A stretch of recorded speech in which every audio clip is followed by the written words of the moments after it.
Hey everybody, this is Rydo and we're back to another live stream of Yu-Gi-Oh! Master Duel. Today is Monday, May 16th, starting a little late today. Let's hop in to the game. For the accountability section, I think I can pretty much say that over the weekend I spent most of it just programming and doing side projects. Did a little bit of cleaning. They say, I've never heard of the phrase summer cleaning, but that's kind of what I'm doing at the moment instead of playing the Fusion Festival, which is what I should be doing. So while I do have like daily quests, I think pretty well done as far as spectate duels and stuff like that.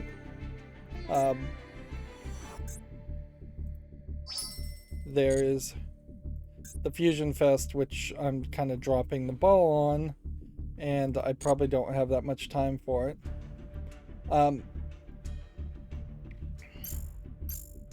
There is something I will say about the experimental storage plugin in MakeCode for the Circuit Playground Express.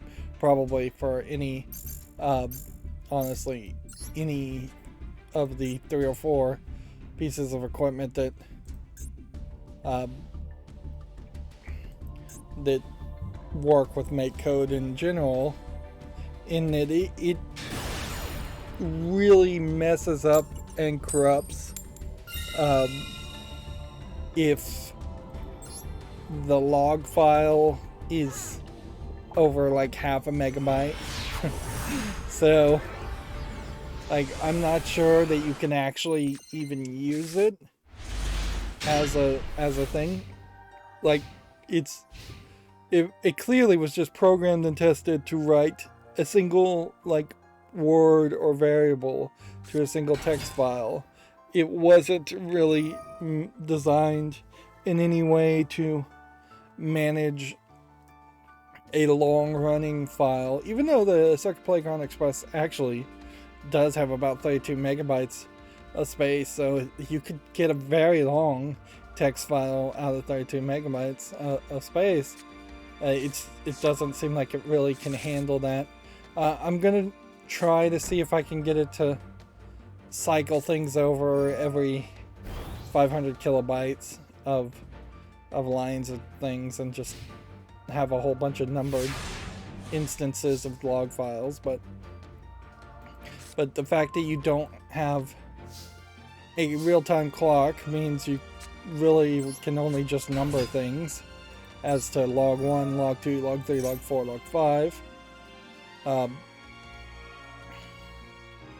And so that reduces its potential usefulness. Otherwise, I'm just working on my code slowly but surely. There's parts of the little music that's supposed to play that are wonky. Even when I'm like copying and pasting things, it changes what you copied and what you pasted and makes it not work if you don't go through it and look again. Getting code to run in parallel so you can do 2 things at the same time is kind of a nightmare. Is definitely a point of code that I need to change the function, change to a function so that the code is written once and used in multiple places. That way, if the code is less likely to have bugs in it. But I am slowly making progress. It could be another whole week though. Meanwhile, while I'm goofing around trying to finish this programming side project, I'm not doing any pre-recording of footage. I am noticing that Opus Magnum and Fallout 3 are both about to start airing on my channel. Fallout 3 is probably tomorrow. Opus Magnum started a couple days ago, which kind of hints to me that there probably isn't that much scheduled and recorded before then.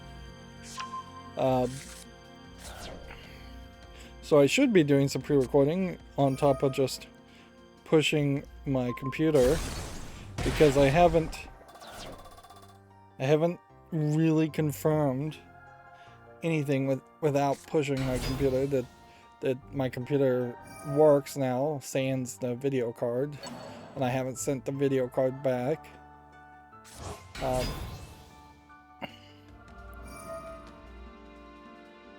And so there's just more work that needs to be done, and obviously right now having less RAM is a big deal.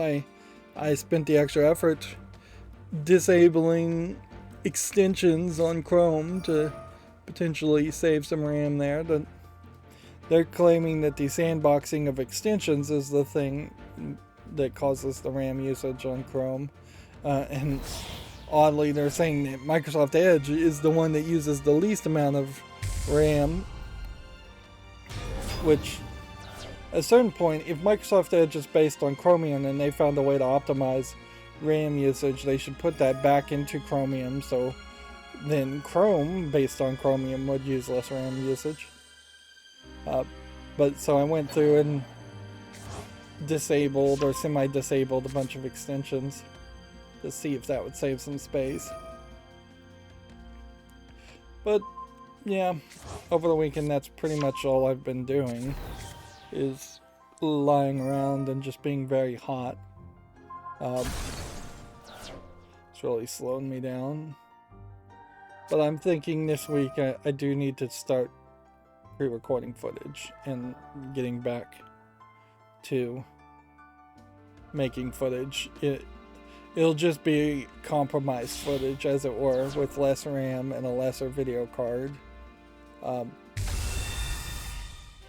But I need to push the current configuration of the computer as hard as possible, as quickly as possible, to see if something's gonna break.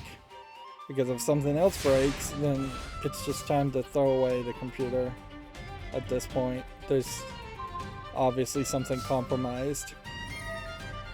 But I'm not seeing that yet. Yeah, I'm definitely not seeing that as the current situation. That is going to be a nightmare, certainly if I'm just straight up building a whole new computer. But yeah, there hasn't been any random reboots or random lockups or resets.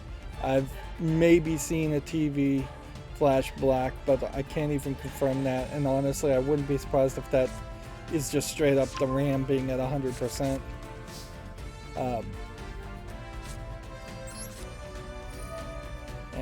unfortunately I think I'm going to end up having to go to the bathroom here. That was the thing I didn't think about doing.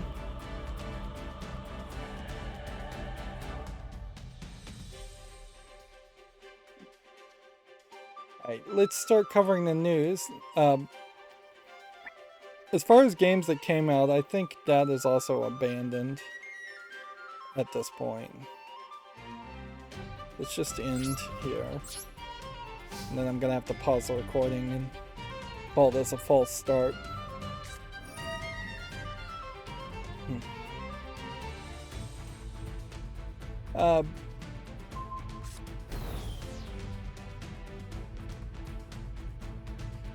Yeah, I don't think I'm gonna spend the extra time to go and look at what's on Steam. If I do, it's gonna be 2 weeks of looking at games for very little reason.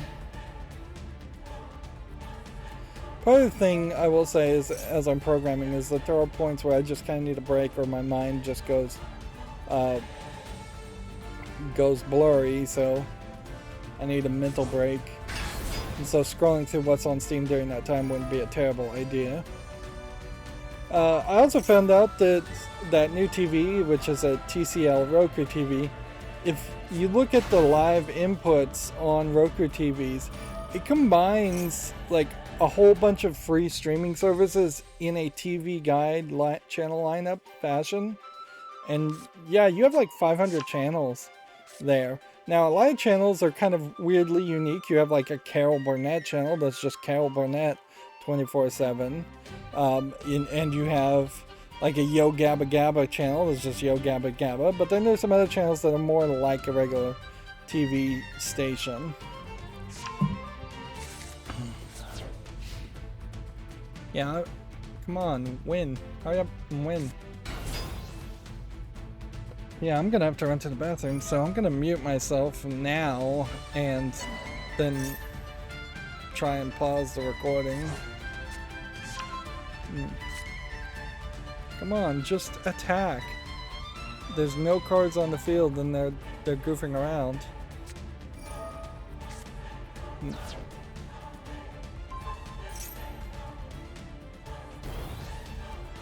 Trying to get up to 6,000, I guess.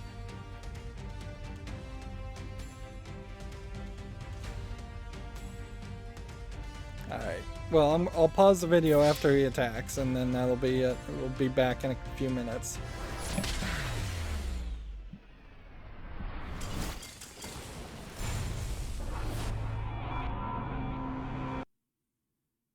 Alright, I'm back. Let's keep playing. Yep, that sucks. It's kind of a great example, certainly, of why I know I really could never work in your average office experience. You set up a meeting, you schedule a meeting, and then 5 minutes into it, you're like, all right, now everybody, I'm gonna waste 20 minutes of your time as I run off to the bathroom.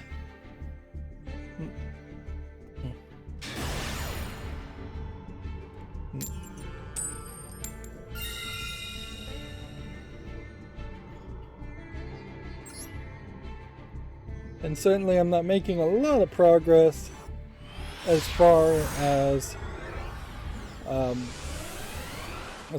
Fusion Festival and playing Yu-Gi-Oh! Haven't talked about Lego in a while, so I'll mention that Lego has a new Transformer set, a Megatron, that actually transforms from not Megatron, the good guy, Optimus Prime. Yeah, Optimus. It's probably not even Optimus Prime, it's probably just Optimus that transforms from the front of a truck to a robot. And that was the thing that certainly, in the years where it's been speculated and thought about, if there ever was a Transformer Lego set, how would that really work? Would it really be able to transform? And it seems like they finally found a way to build something that will transform. I wouldn't be surprised if it's still a little janky compared to what you could do with modern design methods to make a transformer. But that's fine, because like at a certain level, if you were going to start from scratch and make Optimus Prime from scratch, he would not look anything like the way the toys looked in the 80s. You would have smaller technology, you'd have more electronics, you'd have more lights, you'd have more moving parts. It would be a completely different thing.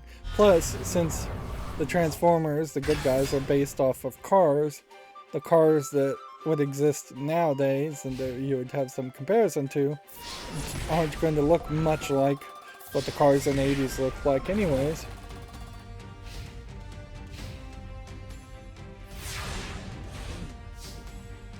Yeah, you only have to look at like Bumblebee for that. That being said, I don't know how many more Lego sets I'm gonna buy, particularly if I'm gonna have to build a whole new computer.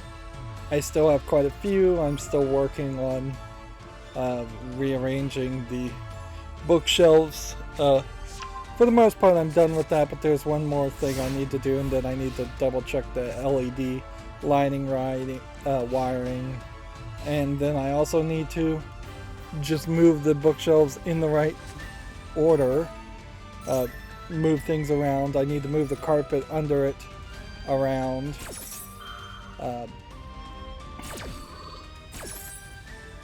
Because that's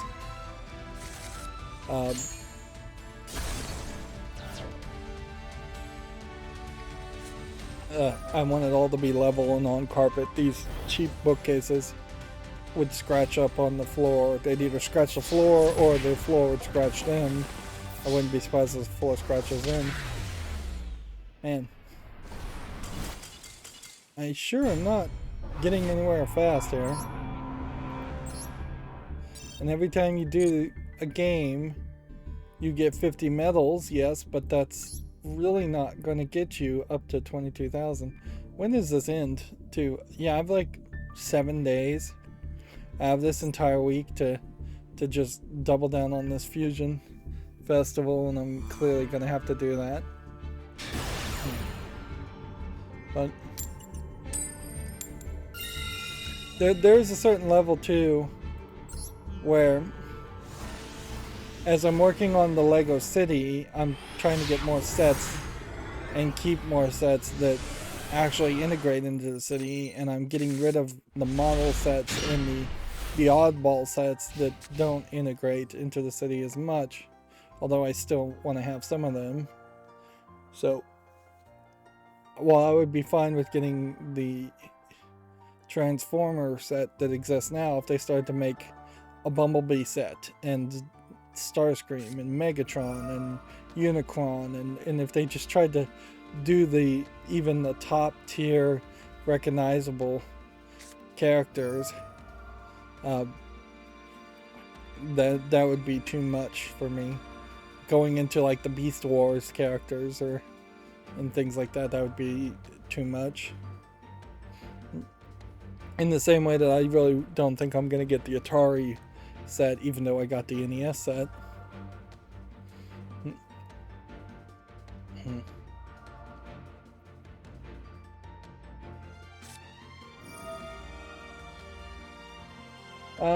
Let's see, do we have anything else to catch up on and talk about? No.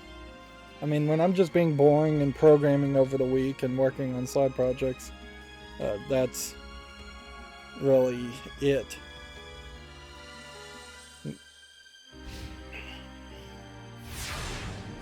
Like, that's really where it's all gonna... there's really nothing to say otherwise.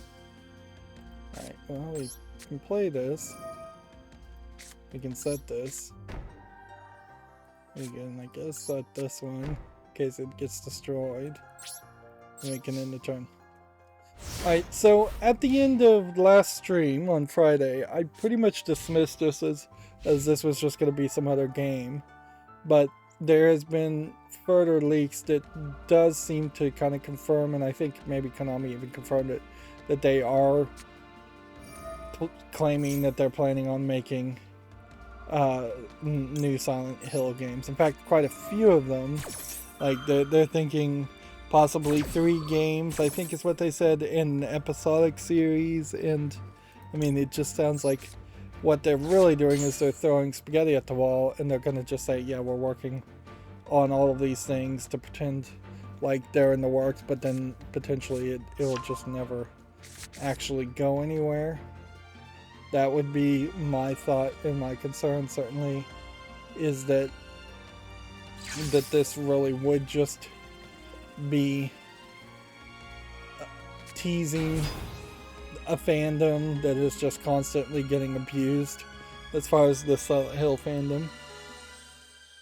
And so you have a Video Games Chronicle article here saying leaked images appears to show a new, quote, British Silent Hill. Images shared by known insiders have been removed by a copyright claim. Yeah, they're saying the copyright claim confirms it, which honestly it really doesn't. Then they're showing off the cleavage of the sexy nurse, which there's always weirdness around that too. It made sense in like Silent Hill 1 or 2 when these characters were introduced that they were shown this way, because the main character in the game was sexually frustrated, and that they were teasing that character, and the entire Silent Hill is supposed to be around the mental concept of the person who enters it. It's supposed to be a different kind of Silent Hill depending on the person who enters it. So it then does not really make a lot of sense in later Silent Hills that this character that became somewhat iconic shows up, unless you're trying to make an argument, and they would have been better off if they did a reboot to say that actually what happens is the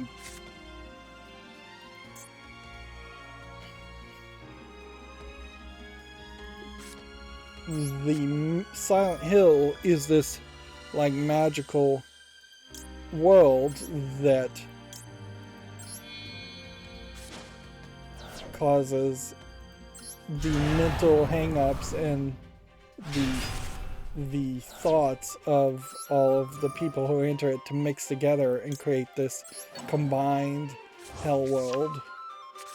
And so then you could explain away these characters that way.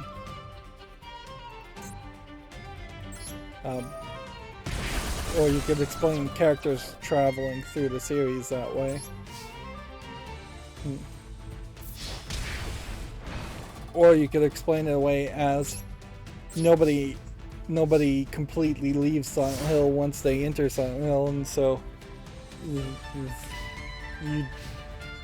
there's always like a bad ending potentially. But see, I seriously doubt that this is the leaked image. Like, and we'll see what this video is. Whether this is supposed to be the leaked image.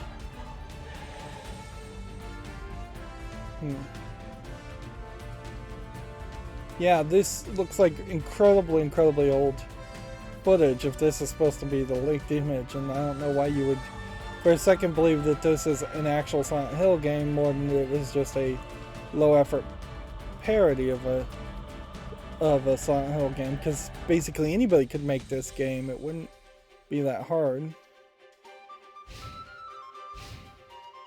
Yeah.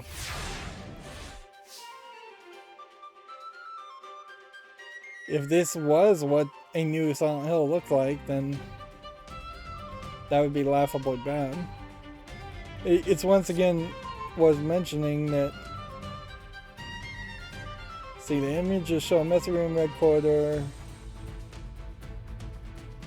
Yeah, I think.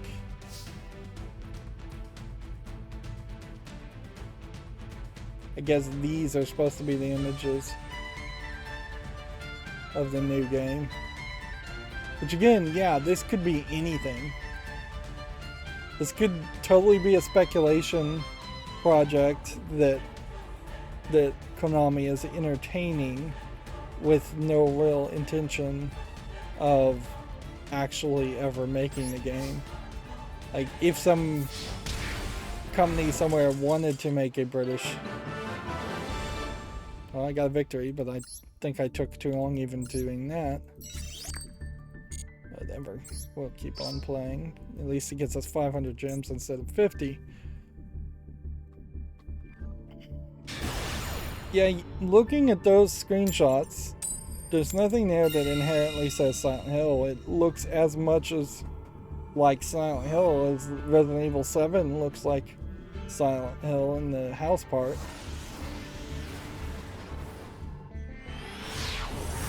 Nothing about a dark, dirty room like this screams Silent Hill. Nothing about this character screams Silent Hill.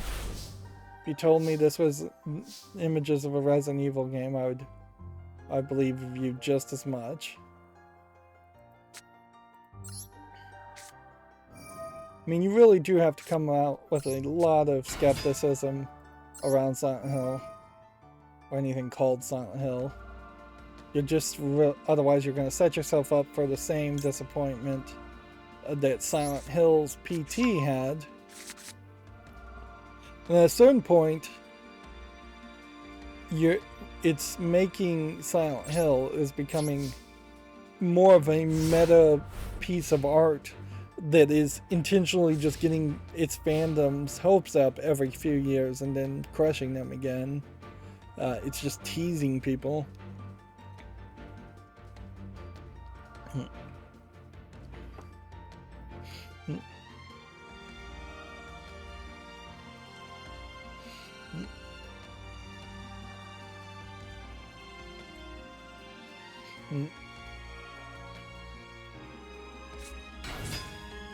Let's see, moving on with news. The creator of an Atari 2600 game called Wabbit has finally been tracked down.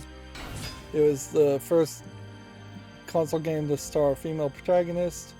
The Video Game History Foundation finally found its creator, a Texas-based programmer, Van Mai.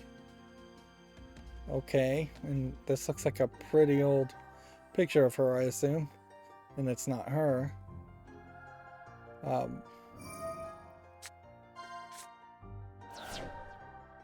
Yep, there's a whole story talking about her.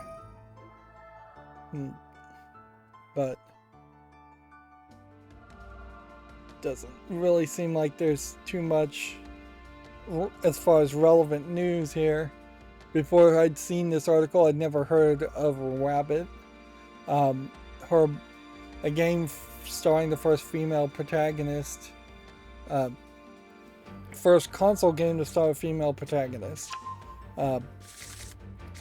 Is kind of a narrow category because, let's see, there almost certainly was an arcade game with a female protagonist that people just not gonna remember. Probably Miss Pac-Man would be the most relevant female arcade protagonist of the genre, and then Samus Aran from Metroid is the most relevant second generation female protagonist from the NES era.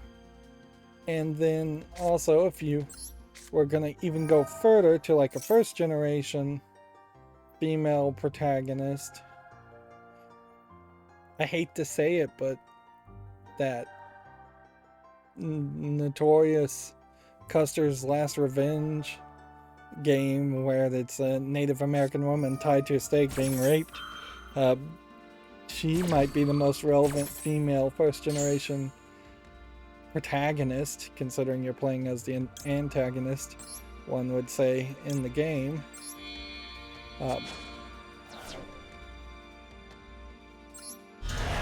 There's probably some other first generation console game I'm not thinking of that has a more historically relevant female protagonist, but maybe not.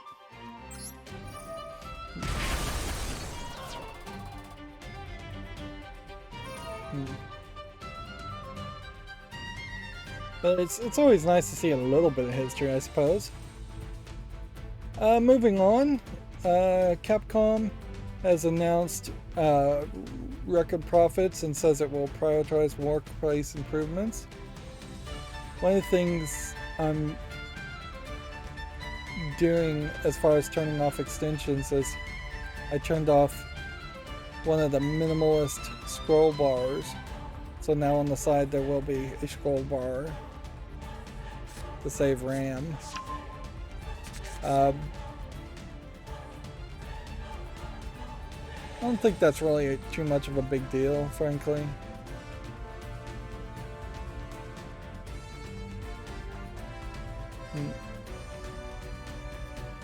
It does disappear. Yeah, Capcom has managed to succeed. It's got its fighting games, it's got Resident Evil, it's got Monster Hunter Rise, it's got Devil May Cry. There's a decent amount of stuff I gotta remember to play. I'm never gonna win if I just constantly am wasting time.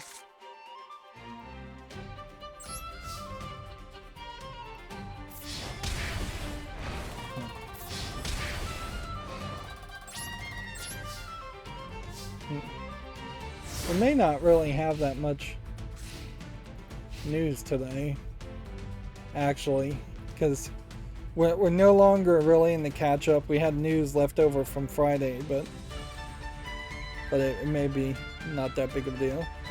Video Games Chronicles says Elden Ring has now shipped 13.4 million units. Yep, it definitely sounds like it's been a major success. Sony's chief financial officer insists that AAA game quality will deteriorate if it adopts a Game Pass style strategy, which is an odd argument certainly to try and make, because what they're saying is that we should have already recognized a deterioration of AAA games on the Xbox style, and we really just have not seen that. They're also arguably making an argument that the good Sony games are the first party and third party licensed Sony AAA games, and I don't think that's really the case.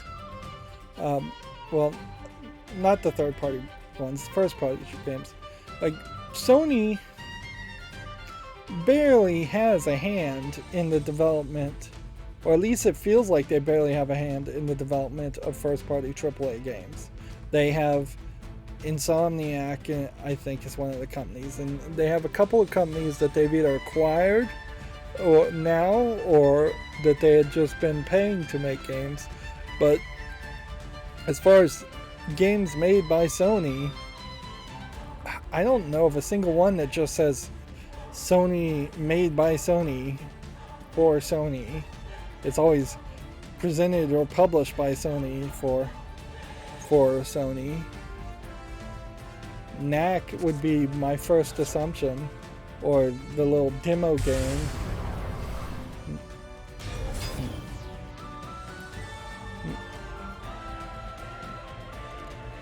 But yeah, clearly Microsoft has snookered, and frankly Microsoft has been allowed to get away with some murder by snookering Sony in this position where their Game Pass offering is so good, and now Sony is desperately fighting against this new future, this new narrative that everybody has bought into.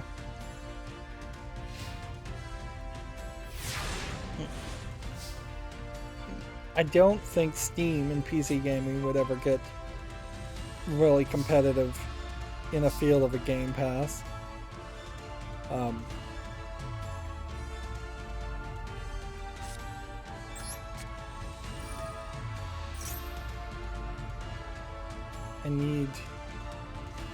Probably needed to have played this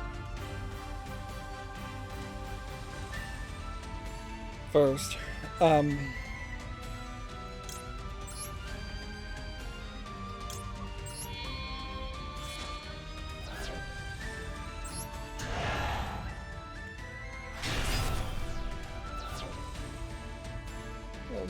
Yeah,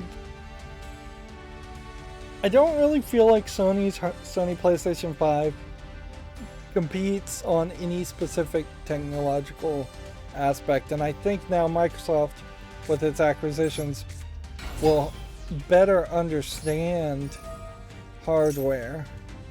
So even if there was some major new feature, which I don't know what major new feature could come out that people would even care about, unless there was just a virtual reality headset included in box with every PlayStation 5, and even that I don't think works.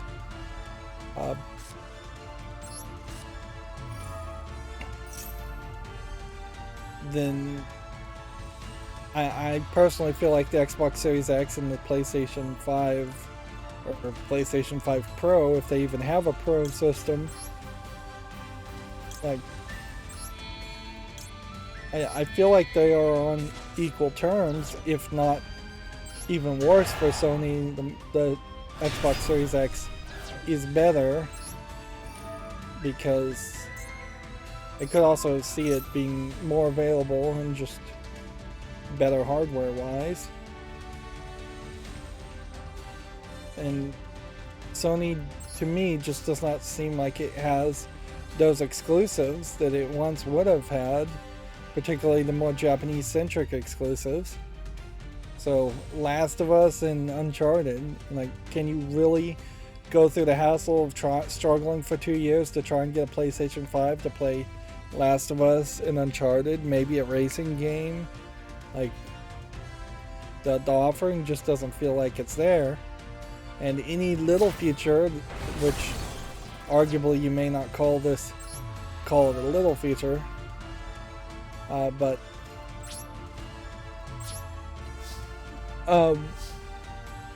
any little feature like Game Pass, or extra feature like Game Pass, just doesn't have parity.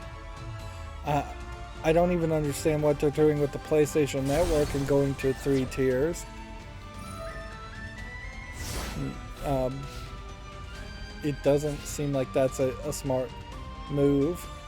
If anything, even the Xbox 2-tier system seems a little crazy. Moving on, in the continued patent war, which patents are a nightmare for all technology and should be rethought, a new Microsoft patent could allow physical games to be verified for digital use. Plans for a disc-to-digital program have reportedly been in the works for some time. This is probably not what they're suggesting, but it wouldn't be... I wonder if people would be acceptable to the idea of put a disc in a drive and then that deauthorizes that disc forever anywhere else. It has to be connected to the internet, but then it converts to a digital one. Like, I don't think people would be super happy with that. Like, I almost jokingly suggested you put the disc in the drive and then it shoots up a nail through it and literally breaks the disc and scratches the disc. But that would be terrible, and that would break a disc drive fairly quickly. Fill up with all kinds of scratches of plastic. But I think a lot of people probably would be fine with that. It would really wreck GameStop as far as, and I don't know if console makers particularly care about wrecking GameStop anymore. GameStop itself has wrecked itself just fine. But if all of a sudden you couldn't bring back used games to a GameStop because there was a chance it was converted to digital, that would be a nightmare, certainly.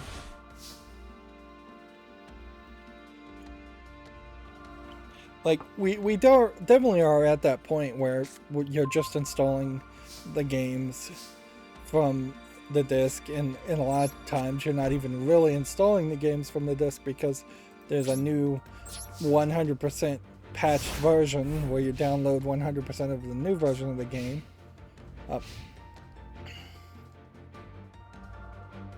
And that's the one thing that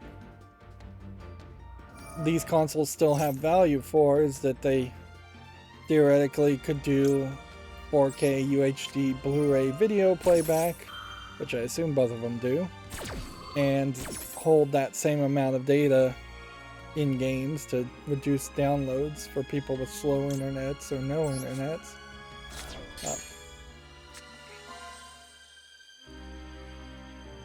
That would, I suspect, be the reason why Nintendo in particular is going to be very behind the times. As far as they're still using cartridges now, I wouldn't be surprised if they eventually move to discs several generations behind and then eventually figure out digital. There's this technology, and you see these technologies pop up every now and then that are like way more dense as far as data. So it's like a Blu-ray, but it holds 50,000 Blu-rays worth of data in it.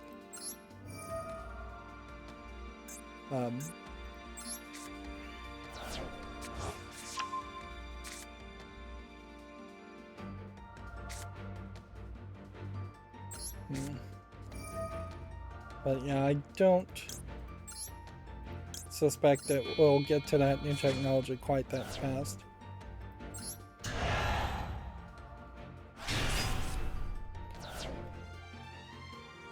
Yeah, if we did get down to a point where there was burners, cheap home burners that could burn 50,000 Blu-ray discs, then you could get back to the idea of full computer backups.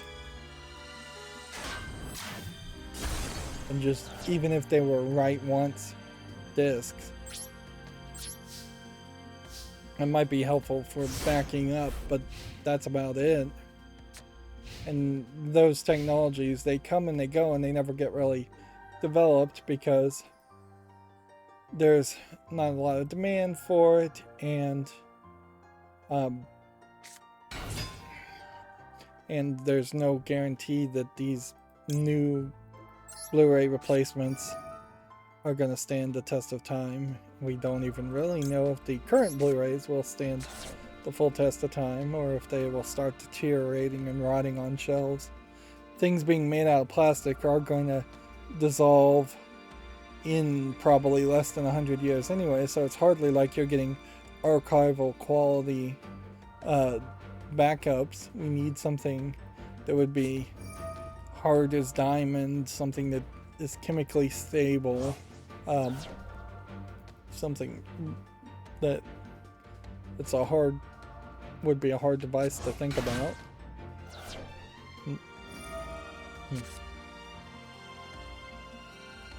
Let's see, we had kind of already talked about this, but Video Games Chronicle says Switch's successor is at least 2 years away, research firm estimates. I'm throwing my hat in the ring as far as baseless speculation on what the Switch's successor should look like. I'm saying, here's even a great image. Make it look like the NES Advantage in sort. Make it a fight stick, and put a disk drive on it. Allow it to connect directly via a puck or something to the TV and play games, but also make it capable of in some way connecting to the Nintendo Switch and bringing portable versions, lesser versions, low resolution versions to the Switch digitally. The puck itself should probably be the disk drive. So the NES Advantage controller concept is really just me being silly. But yeah, you could literally just have a puck and what looks very similar to an NES, an Xbox controller, and that would be it. Give up on the Joy-Cons. They've tried the Joy-Con Wiimote for 3 generations. It's old hat now. They've already abandoned it really with the Switch Lite. Give up on an absolute need for a touch screen, an absolute need for a screen in front of your face. Now, is Nintendo going to do any of these things that I speculate on? Probably not. Like, I wouldn't be surprised if the Switch 2 looks very similar to the Switch 1 in form factor. I wouldn't be surprised if they try very hard to not change much as far as the construction and development, and they just put faster CPU, better graphics, more storage space, more space. In a lot of ways, if you were talking about the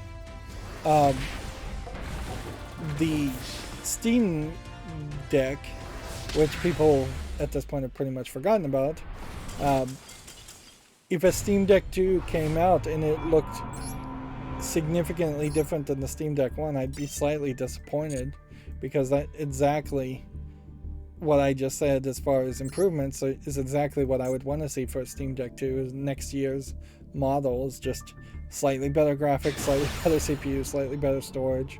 I could see them potentially calling something a Steam Deck Lite and trying to get rid of some of the physical buttons and the touchpads and going for a more traditional controller. But I think they're pretty committed to the touchpads, if they're committed to anything, which is a big if.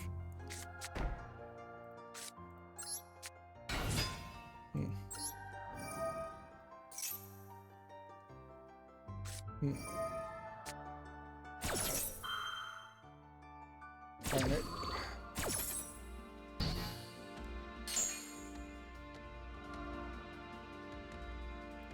Okay, well, whatever. Here in the next Video Games Chronicle article, Nintendo says its transition to the next console is a major focus for us. The company wants to alleviate the risk of resetting its user base. Yeah, absolutely, a focus on backwards compatibility would be a big deal. Anything called a Switch 2 that's not backward compatible would be a joke. Certainly, and I definitely would expect nothing more, nothing less than a than backward compatibility on the Switch 2. There's just not that many third-party or first-party games for the Switch to justify starting over again. And if the games have to be backward compatible, then you kind of know that the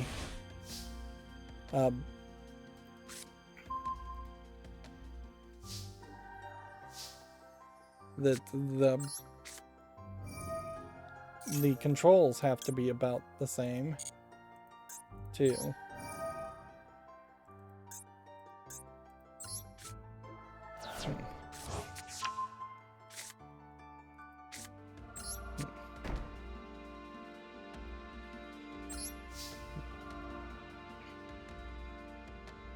Yeah. Let's see. Nintendo says Switch Sports is off to an extremely strong start.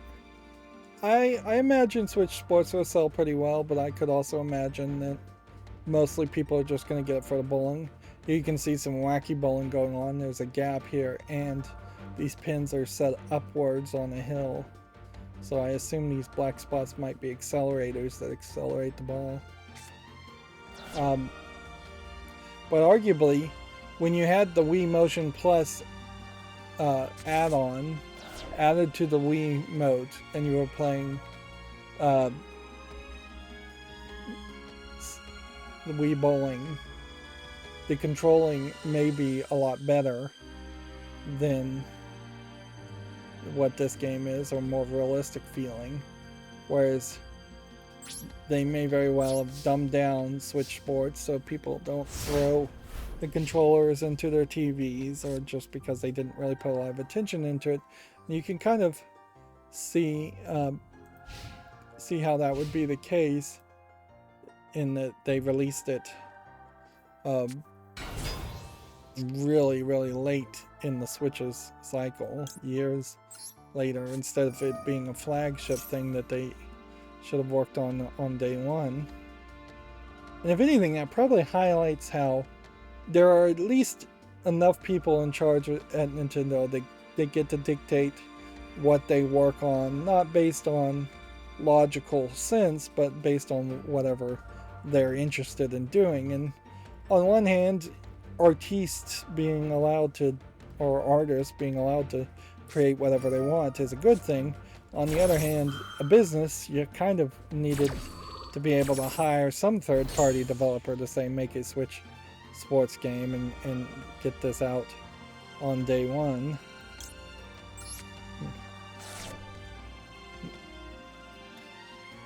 A lot of Nintendo news here. Clearly there was a Nintendo conference. Nintendo says it will continue to expand Switch Online throughout the year. They really need to be expanding it throughout the next 3 or 4 years minimum. Let's see. The core of this year's Summer Game Festival event will run from June 9th through the 12th. Which, okay. We'll have a Summer Games Festival. Announcements are likely to be spread over a matter of weeks. Am I really expecting that there's going to be a lot of announcements for the rest of this year as far as games? I would say not really. Hey, let's see if this works. Activate this.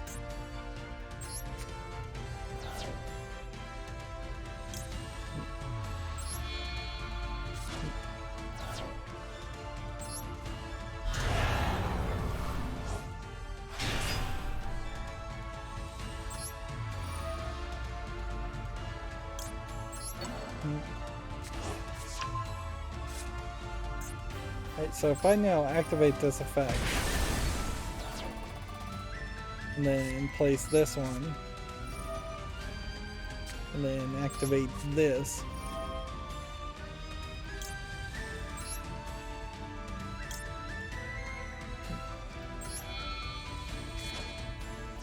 will I be able to use Ascending Soul again? Yes, I will. Interesting. Well, you learn something new every day. So, if he can't do 500 damage to me with 1 or 2 cards, I can win here next turn. New Nintendo Indie World Showcase features 20 games coming to Switch, including 4 which are being released today. This is older news from like Friday or a week ago. And then there's a whole bunch of lists of names without any pictures here, but totally accurate Battlefield Battle Simulator from Landfall Games. Sounds about the only one that would even be slightly recognizable. Meanwhile, I just got wrecked again.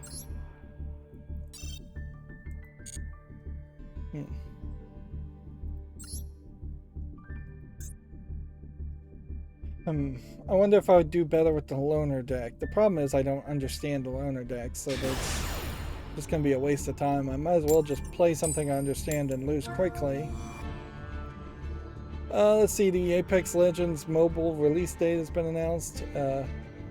It's coming out May 17th. Ubisoft's CEO says the company has everything it needs to remain independent, but he reiterates the board will consider any offers in the interest of the shareholders, which he basically legally has to say. Let's see. Ubisoft also narrowed the Avatar, Skull and Bones, and Mario and Rabbids 2 release windows. They'll arrive in the second half of the company's current fiscal year. Didn't know they were making an Avatar game. And then you can follow Video Games Chronicles on the Steam Curator page. Just play that and then in the turn. Let's see. Need for Speed gameplay footage is reportedly leaked. And see, because I was messing with all the extensions, this is all messed up, but if I reloaded everything, it would look fine, but it's kind of a waste of time to reload everything. Although,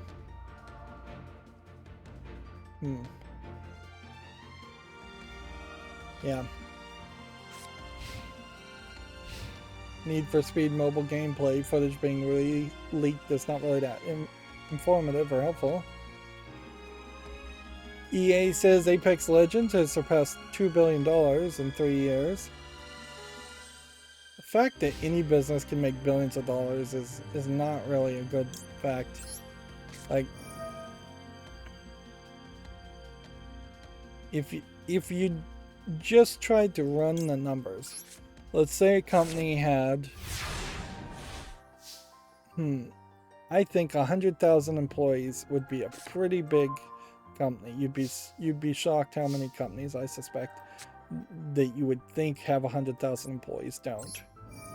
So you have 100,000 employees, and each of those employees, let's just make up a number, is adding some amount of value to a company for working there a year.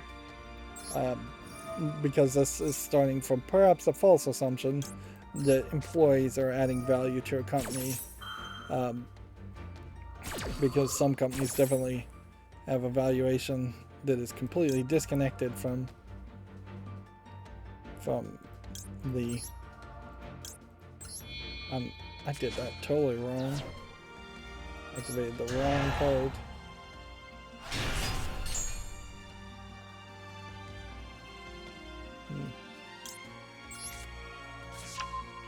But 100,000 employees, let's say that they are adding $1,000, just to keep it simple, each to the valuation of a company for a year. Why I'm saying a year, I don't know, but let's just say for a year. Well, then 100,000 times $1,000 would only be $1 million. So that doesn't get you up to $1 billion in profit from a company. So if you were to massage those numbers and say that every single employee is adding $1 million of valuation in a year to a company, which once you see that, that's kind of ridiculous.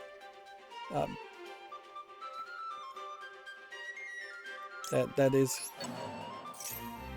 kind of an insanely large amount of money that you would suspect you would be bringing to a company. $1 million each employee.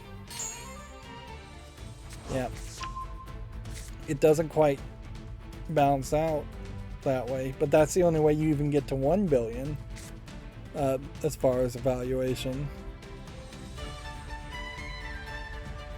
And I'm just doing some rough, probably inaccurate, stupid math here, but yeah,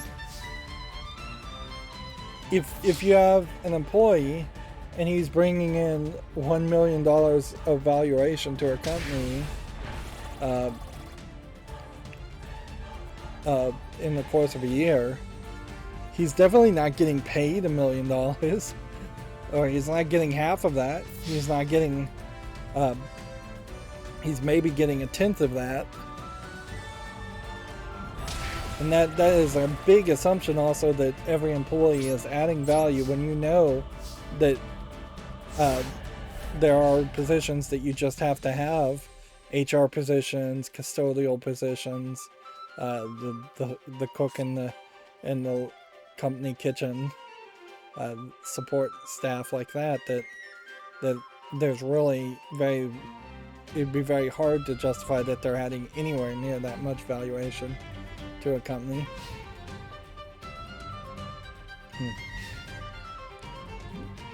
Yeah. And that doesn't even really touch upon the fact that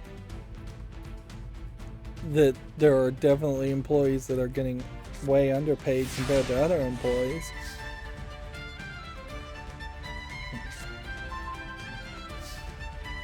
But I don't know how you'd really even fix that. Like, you'd probably limit the size of companies, which would limit the scopes of games. Apex Legends would probably be a worse game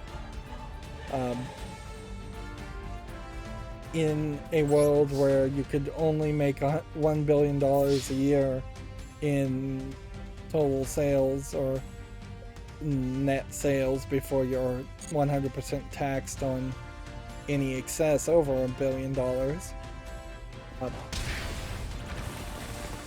There would be two Apex Legends style games that were half as good as Apex Legends between two different companies, which that's kind of the idea of what you would want.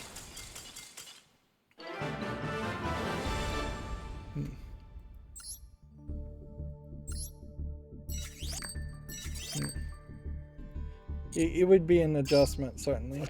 But I honestly do think the idea of a profits cap on corporations, where you're just 100% taxed for every dollar over $1 billion, is an experiment that needs to happen. That would fund hopefully a lot of schools and not that many police and wars. Who knows? Or politicians. But B, it would just stop merging in fields that really don't need mergers and need more competition. And arguably, we're almost certainly, every gamer will probably lament the fact that there are just so many acquisitions going on right now. Right now we all have the good feels going on as far as Microsoft acquiring all these companies, but probably would have been better if Microsoft wasn't allowed to acquire these companies. Just because Activision Blizzard is an awful company doesn't fix the fact that Microsoft tomorrow could be an awful company that also has a major amount of control of the gaming world. When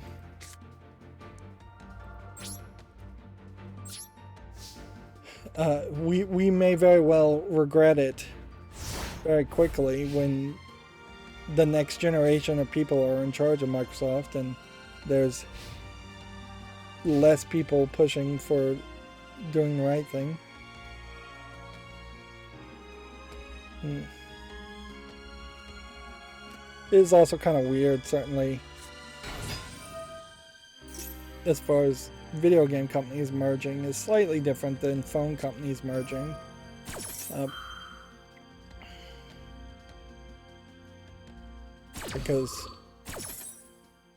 But there really shouldn't be that much of a difference. Let's see, moving on. Live services made up 71% of EA's total business last year. No. Well, that is a surprisingly high number. It's not super shocking either. EA really failing to be a company that cares about actually selling games as much as just selling microtransactions. And arguably all these mergers is not going to make EA a better company with more competition, with less competition. Arguably, I think the problem is, particularly in the video game world, competition is not the same kind of competition as you would have in other industries. A telephone company that does the exact same services and is just required to support the exact same services is really only then competing on how they treat their customers and how much they charge their customers, which is arguably what you want telephone companies to get better at. Whereas EA having the exclusivity to the EA sports games that people like, and they're not being able to be something that's even somewhat close to that, there really is no competition to like a FIFA game. And Microsoft's not trying to make a FIFA game, even with all of its mergers and acquisitions. Arguably that should be what they should do, though it would be interesting, to say the least, if Microsoft acquired Double Fine and then told them, alright, Double Fine, you're now making a FIFA game. Double Fine, I don't think, has the capability of really making a FIFA game, but if they acquired somebody that could, that would be interesting. It's also worth pointing out, certainly, though, that as Activision Blizzard was falling apart, there was a lot of people who went and started their own companies And those are the people we should be singing the praises of and talking about, instead of big company swallowing other big company. We should be talking about Second Dinner. We should be talking about where a lot of the other Activision Blizzard employees went. Of course, it's such a mess, we don't know if former Activision Blizzard employees were the good guys or the bad guys in these narratives. And everybody has just been painted in mud from all the mudslinging.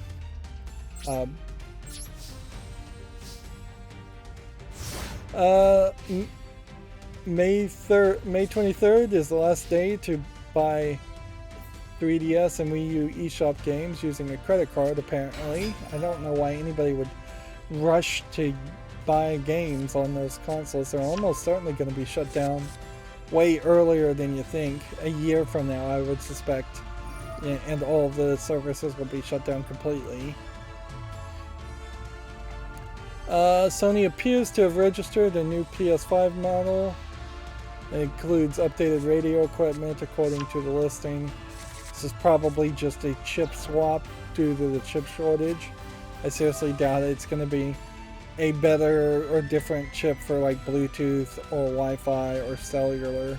It's probably doing the exact same thing.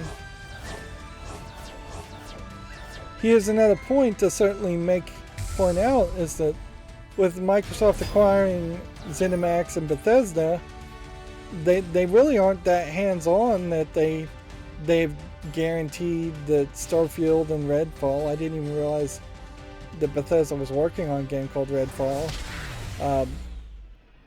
They've been delayed to 2023. So, yeah, Microsoft is not showing a real ability to take control and make sure things get released on time, or to take some of the other teams that it owns and have them support Bethesda. So, yeah.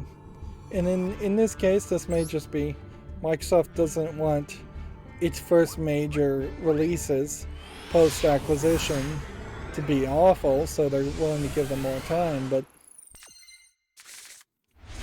the financials will change, certainly. At a certain point, they are going to have to start cutting the fat, and I could easily see a scenario where you cut all the Bethesda employees. It's very easy to get rid of all the ZeniMax employees because they're just publishers and accountants and HR teams and things like that, and redundant management positions. But I could see also getting rid of all of the people that are working on Elder Scrolls 5 and Starfield and Fallout, just saying, you know what, we're gonna just eliminate these bad workers and take the games that we now own and hand it to people that can work in a different engine, a better engine, to make a better games. And we may very well see that they managed to make Fallout 3 and Fallout 4 as Bethesda, because the people that made Fallout 1, 2, and Brotherhood Tactics was a different team anyways. And then the people who made Fallout 3 and 4, in general, that group of Bethesda employees may be out, and we may see that Fallout 5 and 6, at the least, are going to be made by the people who made Fallout New Vegas, or a whole new team, and we may see Fallout 5 and 6 feel a lot more like New Vegas than 3 or 4, which I think most people would argue New Vegas is better than 3 or 4. Fallout is kind of oddly more of a concept of a game than a series of good games. As the first two are just too old to play, and the third one is a little old in how it works. Same is true with the Skyrim and Elder Scrolls series. We could see the next Elder Scrolls game series potentially taken over by a different team, and it could be a very different game, a much better game. It wouldn't be the first time that we would have had major changes as to what how a game really plays and how a game really works in a series. And Starfield, and I assume Redfall, are both new series, so I would expect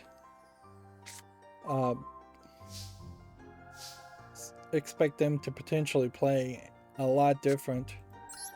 Like, the most disappointing thing that could possibly happen is if Starfield felt a lot like Skyrim. Same kind of like randomly generated dungeons and jankiness and overly complicated systems that don't really lead to anything.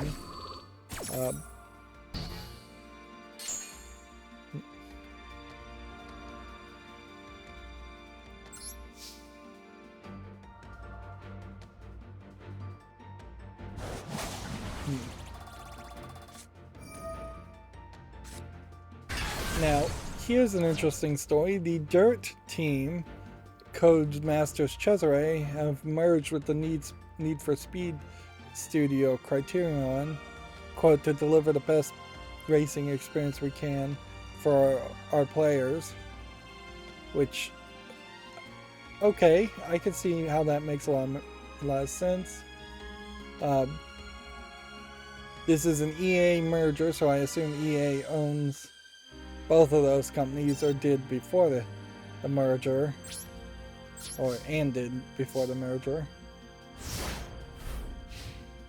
The Dirt series, I feel like, has been a decent series that has been mostly hampered by being rally car racing instead of just street racing, and crazy licensing and publishing decisions where they remove older Dirt games a month before they release the next Dirt game, or right as they're releasing the next Dirt game, which is insane. Let's see, Warner's crossover fighting Multiverse is getting a closed alpha this month. They've also shown off several new characters, and Velma from Scooby-Doo is going to be voice acted by Kate Micucci, who is, or was, I suppose, one half of a comedic duo. What was it? Garfunkel and Oates, I believe, is the name of the duo. Not to be confused with Hall & Oates or Simon and Garfunkel. But I think Garfunkel and Oates have managed to get some kind of crazy amount of success. Kind of luckily, and they've gone off to do their own side projects, and Kate Micucci's being a voice actress, and the other one's being a face actress, on-screen actress. And I suspect if they both dried up on work, then they would go back and make another audio comedy album. But honestly, it would be kind of hard too, because they were doing the edgy kind of comedy that would get them canceled in modern days, and so if they came out with a new album, I wouldn't be surprised if it is way watered down. I also wouldn't be surprised if Garfunkel notes were 100% contrived and schemed and planned from the beginning. Like, allegedly they they were doing like stand-up comedy after meeting in a Doug Loves the Movie podcast presentation, which was done in front of an audience many years ago. And see, even the way they met is questionable. It's kind of believable that maybe Doug's agent, if he even has Doug Benson's agent, if he even has an agent, work together to create this comedic team, and that they might have ghostwriters writing half of their songs, and they might just be two pretty faces being put up as the actual creators of songs. And all of that's very believable in the jaded world of Hollywood. Right. Well,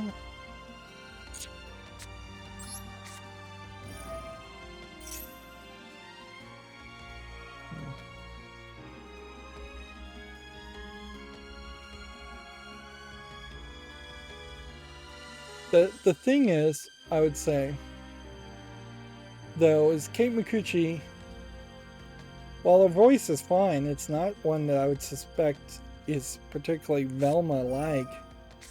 So they're oddly not using the original voice actress of Velma, or whoever they're using nowadays to voice Velma in the game, in exchange for someone else. And that it's not even someone that's that famous, so that seems really ridiculous. It'd be kind of funny if Kate Micucci all of a sudden became the cartoon voice of Velma, but I don't suspect that's really what's going to happen.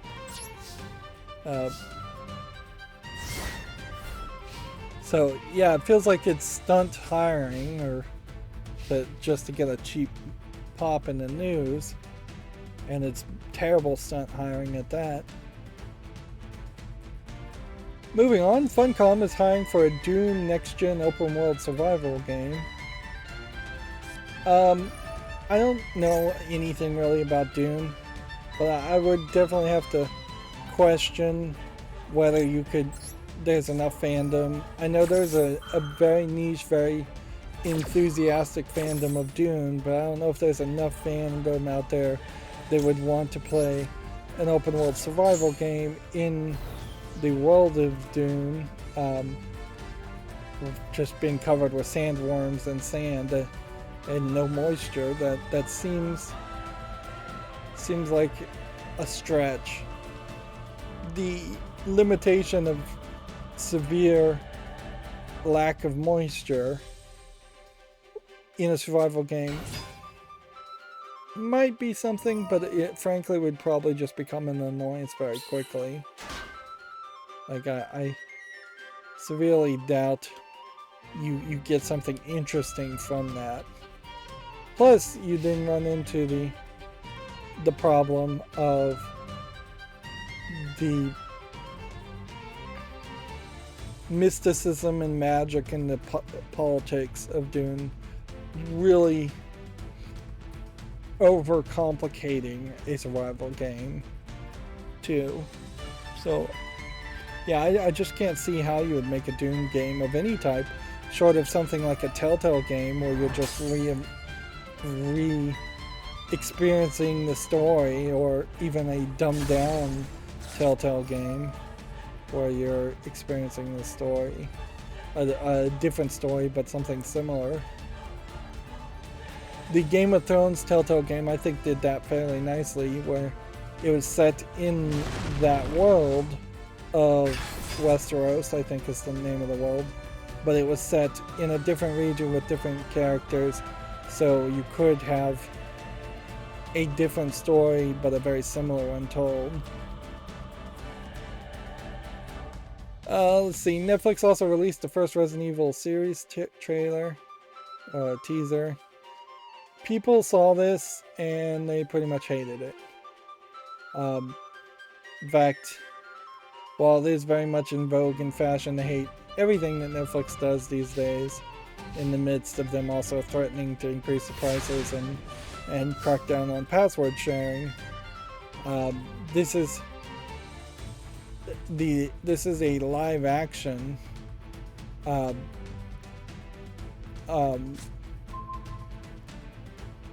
Resident Evil series. I think not the cartoon Resident Evil series that was released about 6 months ago, it feels like. So clearly Capcom suckered them for some money.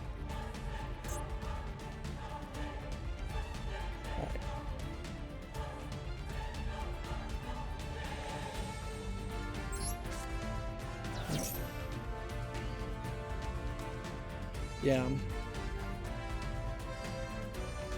The problem with Resident Evil is that, frankly, it's a stupid story for a stupid video game. It was never intended to be good. So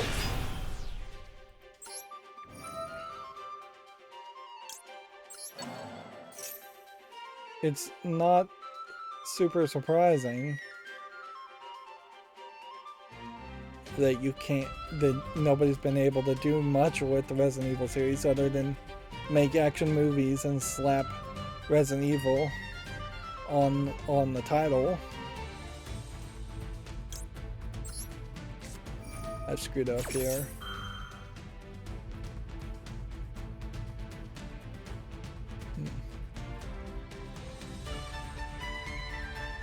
Moving on, Dying Light 2 first story DLC has been delayed to September. Next week's free Epic Games Store title is a mystery game. Which, okay. I guess that leaves us in mystery. The grading firm WADA is facing a lawsuit for allegedly manipulating the retro game market. WADA is alleged to have conspired with an auction house to push prices into the millions. Nobody has evidence for this that I've seen, but it definitely feels like that's the case, because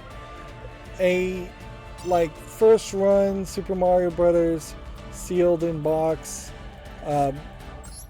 Mario game for NES should not have sold for $2 million. Plus, there was other games that definitely were getting overpriced.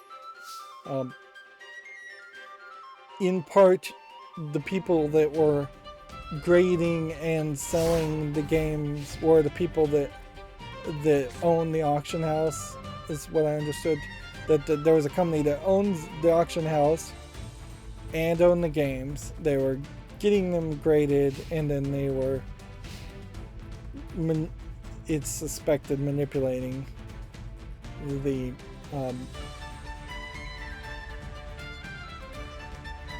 manipulating the auctions. I have to say that this is just all ridiculous anyways. Like, if this is what you're doing with your collection, you're not, in my opinion, as a Nintendo collector, you're not really a fan at this point. You have jumped over and you're just looking for profit, and I almost don't blame you if you've been collecting these games for 30 plus years and keeping them mint in box. I kind of don't blame you for that, but once you start to get them graded, once you're paying money to put them in these containers, you're selling the packaging, you're selling the container, you're selling this label, you're not selling the product. This is not how games end up on display in museums. They're not WADA graded like that. They're not hidden away where in don't touch, don't look at packaging. It's incredibly ridiculous to think that you would have something relatively new like a Mario 64 game and you're trying to get it graded.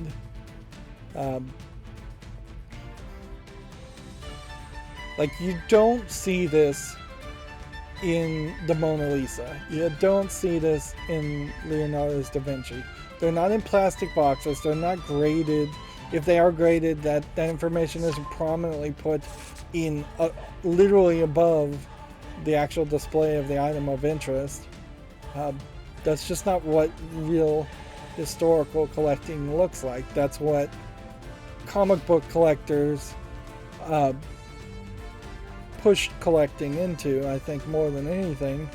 And I think comic book fans know very well that most of the people who became comic book collectors didn't really care about the comics, didn't really read the comics, didn't really enjoy them. The same thing with these video games. Unless you bought 2 copies of every game, if it's sealed in box, you've never played that game. You've never enjoyed that code, of which there is way more interesting stuff in the code than there is in the packaging outside the box. So, yeah. Are you really a fan at that point? Like, ideally, when somebody says video game collection or comic book collection or collection of any sense, it should be, oh, so you have a lot of them that I can read and play with or look at. It shouldn't be the idea, oh, you have a collection and it's all sealed in boxes and I can't touch it and it's just for display or for valuation. What kind of miserable person really are you if you have a house full of in minted box toys, which most of these collectibles are toys for kids first and foremost. Like, if all the Legos I had, which I have a lot of Legos, if they were all minted box, that would be ridiculous. I would hate that. Like, no, I pull out the Legos, I play with them, I build the sets. Maybe I don't play with them really in the same way that little kids would play with them, but I build them, I put them on display. I realize also that in the case of Legos, that these are toys that really shouldn't have any value. A lot of Legos I've recognized kind of break and fade over time, and they have a hard time staying in mint collection. Even if they were in boxes, I suspect they would start dissolving, being made out of plastic.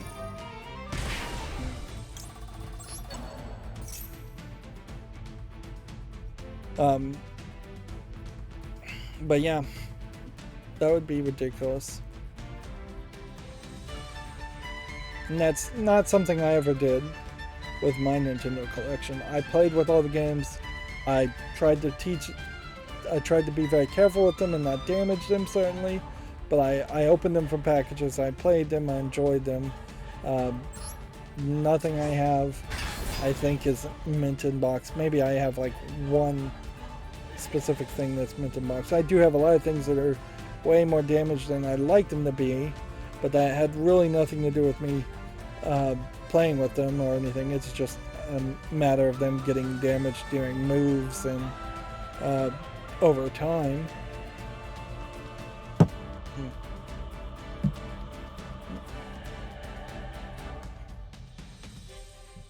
suppose I have some Nintendo like t-shirts and things that I never wore, but I wasn't ever going to wear them anyways, and thus they're not faded and worn out. I could see that. But the actual cartridges and plastic, you can touch those fairly well and not damage them each time. Moving on. Control Publisher 505 Games announces a digital project showcase. Next week's event will include updates on unannounced games and a surprise or two, so it's pretty much an announcement for an announcement. Let's see, the latest PS5 update improves system performance. I really feel like the music at this point is they have repeated the same song a little too much in Yu-Gi-Oh!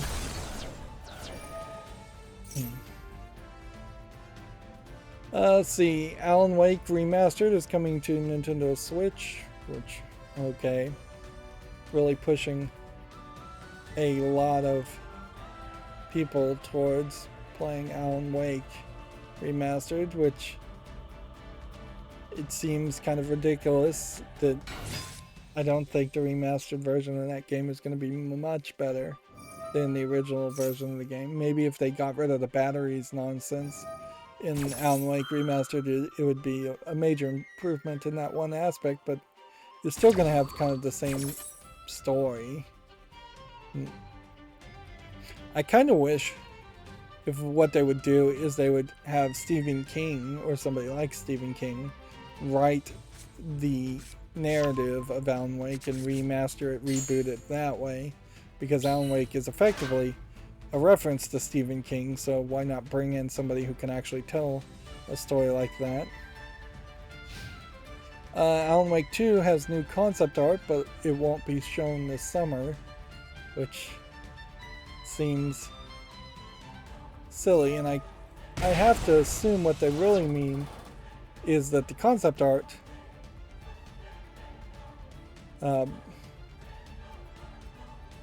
the concept art is being shown now, but the actual game won't be shown this summer. Otherwise, that is literally a announcement to say nothing. Fallen Order sequel is called Star Wars Jedi Survivor, it's claimed, getting rid of the Fallen Order subtitle, which I could see the order being eliminated as a subtitle, since I think in the Star Wars storyline, the order didn't catch a lot of people's attention, and they just, it didn't really work. I think technically the Empire was replaced with the Order, so the bad guys in the Star Wars 7, 8, 9, is it? Yeah, I think they were fighting the Order this whole time. That whole time, it just looked like the Empire, so it might as well have been the Empire. Dead Space Remake's release is confirmed for January. Game is making great progress. They always say that. Honestly, that feels a little early. And then EA shows off graphical improvements of the Dead Space remake. In a lot of ways, I feel like EA may have been painted into a corner of making a Dead Space remake. Not really painted in the corner. They may just be spitefully remaking Dead Space to screw over people, and since they don't really have teams to make other kinds of games, I just don't think there's it. I would totally believe if somebody claimed that there isn't actually that much talent at EA. So I wouldn't be surprised if all their possible programmers that exist at EA are working on the Dead Space remake, making them fall even further behind as far as making other new games or just good games in general.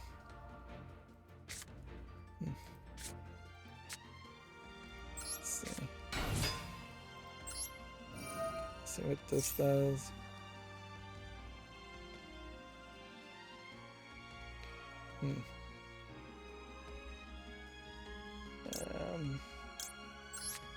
Let's do that. We'll do this. We'll do this. And then we'll see what happens.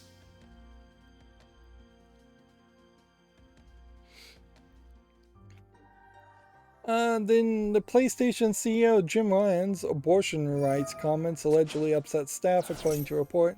Jim Ryan is claimed to have addressed Roe vs. Wade in a company email, which almost certainly any upper management or CEO should not be jumping into that level of politics,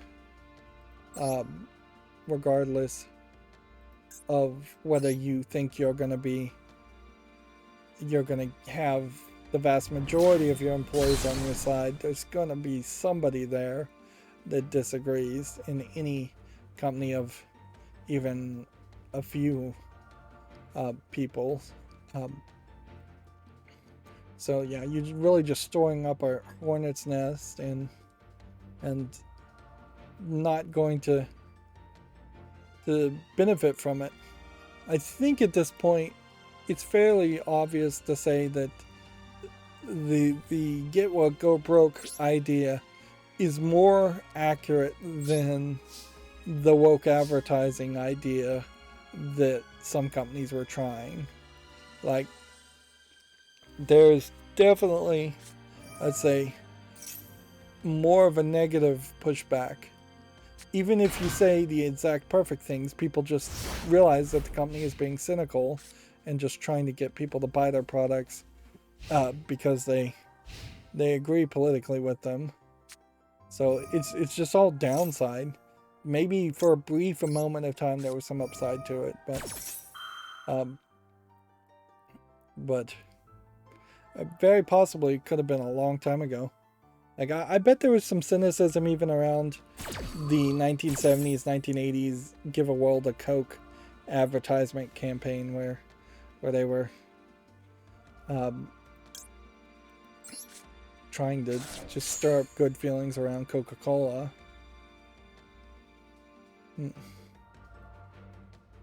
Let's see. According to Bloomberg, which is almost certainly Jason Schreier or one of his underlings, the executive urged staff to respect differences of opinion on the topic. They claimed that this was followed by 5 detailed paragraphs about his 2 cats' birthdays. Wow. So Jim Ryan is an idiot. He seemed like an idiot. He kind of looks like an idiot. But wow.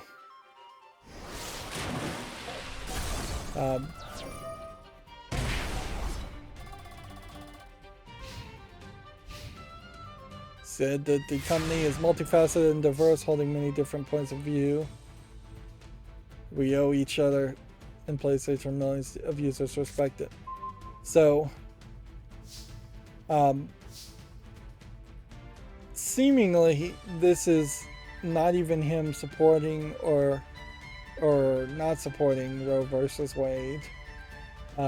This is just him saying something, and even saying something caused controversy. Ideally, if you were the boss, what you would have wanted to do is you would have wanted to have a employee handbook that already stated something along the lines of we must respect it and treat each person professionally, and that we are here to do the business of making video games, not talk politics or religion. And really, that if I was writing an employee's handbook, I'd literally say that, like, we don't talk politics or religion here. That's not what this job is about. And if you could point to an already existing rule that people aren't upset with, then the amount of people that could be upset otherwise is going to be fairly minimal. Arguably, this may very well be a case that only a few people who are irate already are even more irate, because he didn't come out specifically one way or the other. Like, I'd almost certainly assume that Sony of California has several SJW employees that wanted them to come out directly in support of Roe versus Wade, and honestly, that would have been the safe horse to back, certainly. In a lot of ways, too, I wouldn't be surprised if the upper management and Jim Ryan himself are more conservative, right-leaning, and are actually anti-Roe versus Wade on a deep, like, philosophical, religious reasons. I would hate to have to assume that someone like Jim Ryan is anti-Roe versus Wade because it somehow disenfranchises the poor more than it disenfranchises the rich, which almost certainly it does, but I'd hate to think that they were thinking on that level. But then the continuation of that story is now they are donating to a charity, a pro Roe versus Wade charity. So now they have stuck their neck out in reaction to controversy they created by themselves. And we've seen this happen a lot on many, many different topics. They say something, somebody gets upset about it, and then they try to placate that somebody, and then that just puts them deeper down the well of upsetting other people. When really you just can't make everybody happy. There's no way. Like, somebody's going to be upset, particularly on highly divisive topics. That's why businesses should stop pretending like they're moral entities and should just do their business, make their products, sell their products, and go home for the day. There really, in my mind, there's nothing wrong with saying, hey, when you walk into this office, when you're working for me, if I'm paying you hourly, if I'm paying you salary, then you're checking all of your opinions and thoughts at the door that don't have to do with doing this job. Like, you're here to be an employee and nothing else.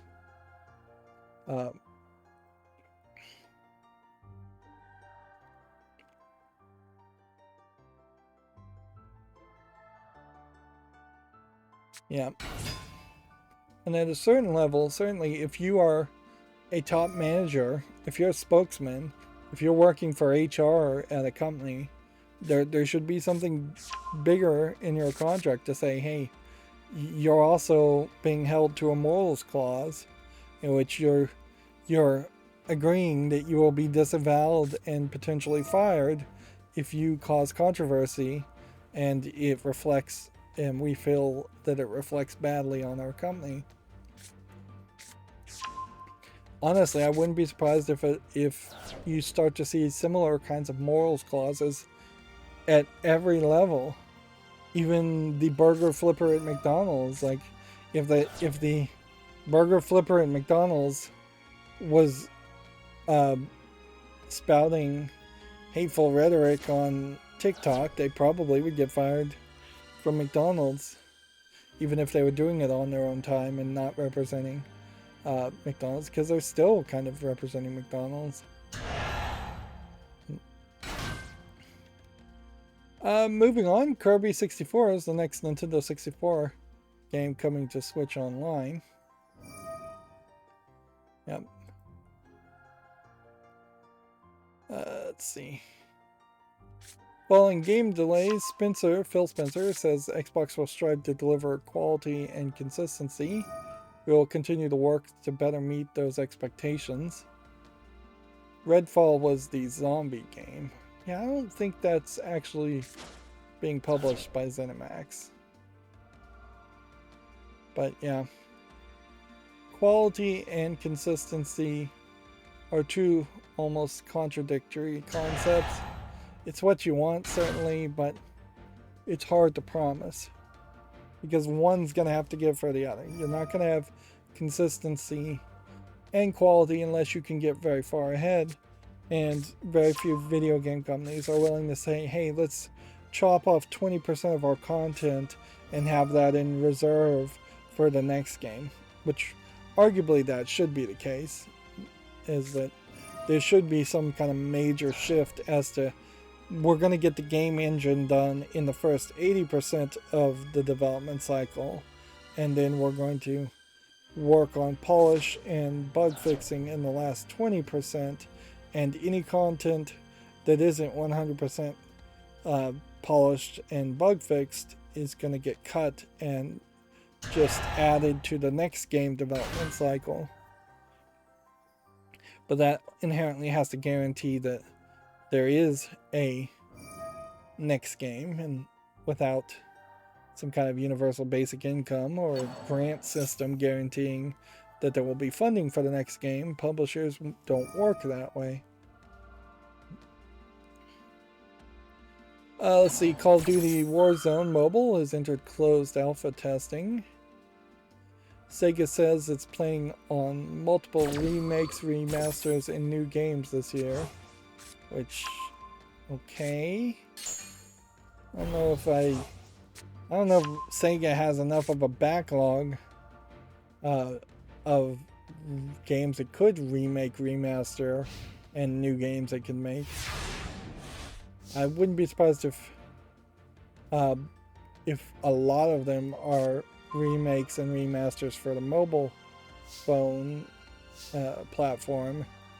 We just start to see a whole bunch of Sonic products that have been developed because they greenlit the development of a bunch of Sonic games after the success of the Sonic movie, the first Sonic movie, and now we're seeing the back half of that. That would kind of make some sense. And if Sega came out with more than 3 Sonic games, and this is ignoring the fact that Sonic Origins is already more than 3 Sonic games, it's not going to really matter. And frankly, promising so many games in a single year does not inspire confidence as far as quality. Let's see, Final Fantasy XIV shines as Square Enix's full year profits jumped 90%, but the sale of HD titles like Outriders and Guardians of the Galaxy declined. So, yeah. The Japanese game MMO doing well. The Western games they barely tried to advertise. Not so much. This looks a little weird, even as a character from Final Fantasy XIV, I would have to say. It's not really what I would think of.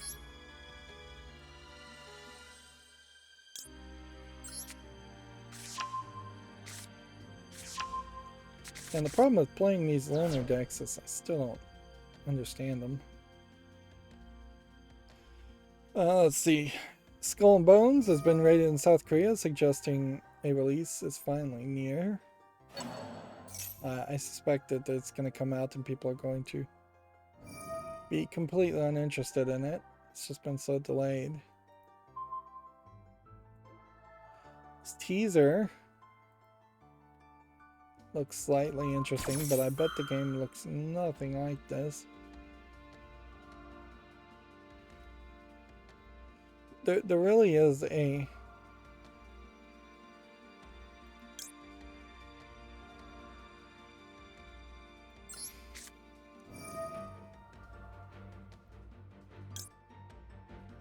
see if this works.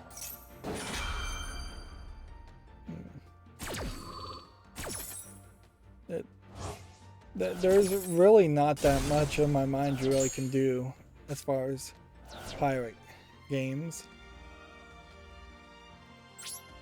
That's why I think it never really went anywhere. And then our final Video Games Chronicles article, for now at least, which it's been 2 hours. I'm not moving fast enough, obviously, and I'm definitely not winning. Square Enix says Final Fantasy's 35th anniversary news is coming, so yeah, I'm not expecting them to really do too much in that category. Our Gemetsu articles, Item Manager for Switch launches August 25th. Obviously this is a game where you would manage pop idols, although the animation style is kind of different. I would almost call this an old school Chinese animation style from the looks of it. A game called Card Shark launches June 2nd. The demo is now available. Apparently this is a adventure game.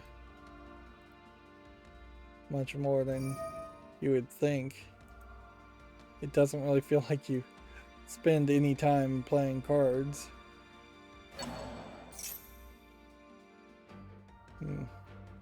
Seems like you do cheat at cards, but you don't actually play cards that much, or at least the trailer's not making it seem like you play cards. Maybe that's deceptive advertising. A guidebook of Babel adds a Switch version and launches this fall. First I've heard of this game. This is almost certainly another collection of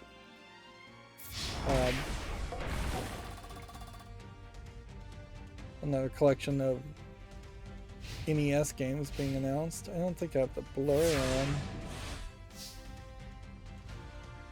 That was kind of working. So I definitely...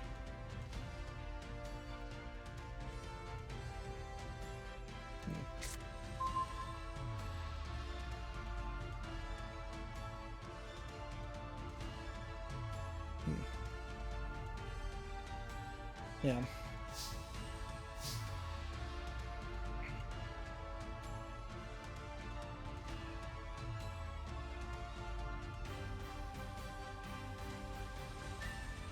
Yeah, I may have to allow the extension, because it's embedded content, to work on both the website and YouTube.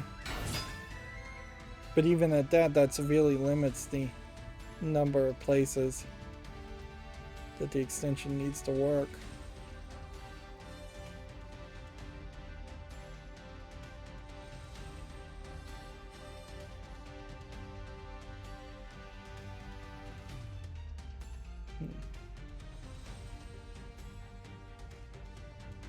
Yeah. So let's try that again.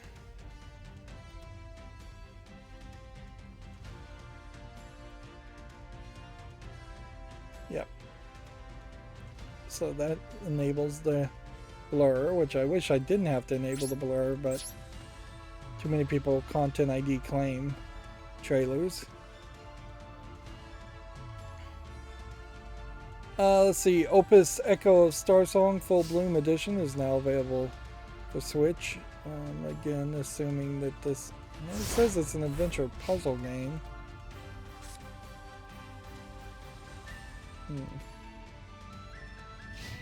Yeah, I guess that's what it is. It looks interesting. Although, kind of at this point, this is a Switch exclusive, it looks like.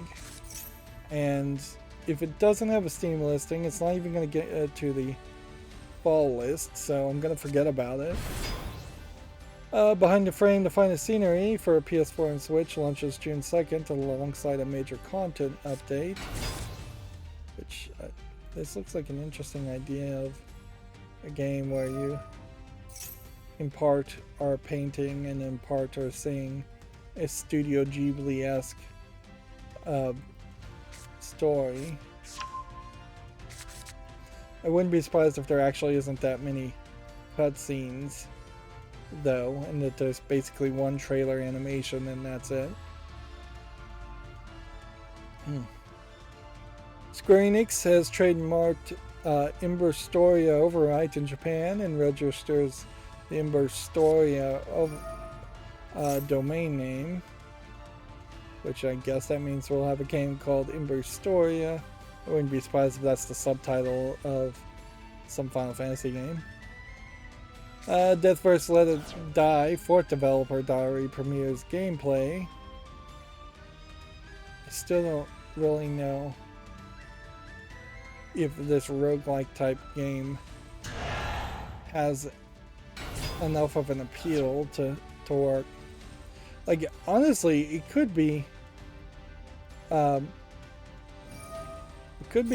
kind of great idea compared to something like Rogue Legacy, if you want to play a roguelike in a 3D environment. I'm not sure if you do want to play roguelikes in a 3D environment, though. Soul Hackers 2 Summoner's Guide Volume 3 video. So, looks like we're going to be getting at least one teaser with Soul Hackers 2 a week. And that should be the last Death vs. Let It Die developer diary. My Heroes 1 Justice 2 DLC character Yuga Aoyama has been announced, which I know there's a fandom of My Hero uh, Academia, or My Heroes One Justice is the name of the game. I don't know how big that fandom really is, though. Like, in a lot of ways, it feels like it's a Naruto the Dragon Ball Z, but even a step further down that path, where you're gonna have your Naruto, your Dragon Ball Z fans, which are always gonna exist and always gonna be a lot of them. Then you're gonna have your Naruto fans, which is a lot less of them. And then you might even have some Bleach fans, so there's even less than Naruto fans, I suspect.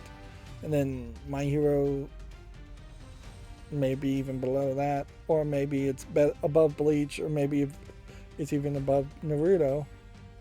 It's definitely not above Dragon Ball Z. Let's see, Universal Entertainment has trademarked Shadow Hearts in Japan. This is a cult classic PlayStation 2 series. Which, okay. Knowing the trademark doesn't mean much. Plus, I don't really feel like Universal Entertainment is a name to recognize. Shadow Hearts was an RPG game and released November 6, 2003. So, you would really have to just treat it like this is a reboot, remake of the game.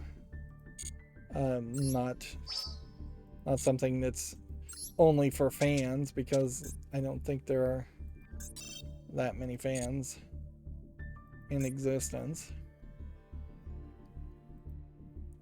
And definitely that feels like that's the way it's going to go, is that we're just going to start getting remasters of lesser and lesser known products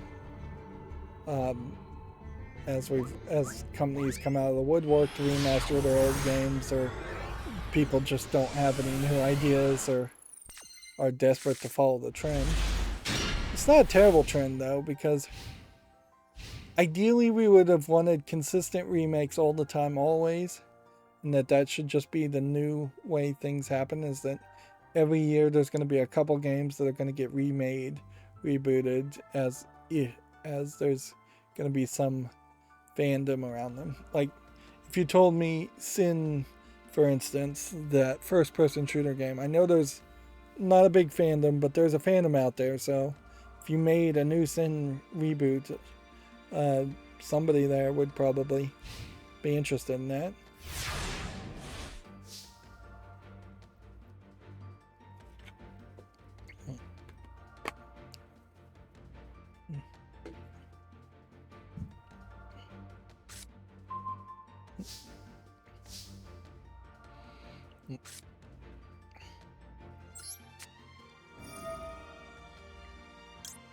See what we can do here.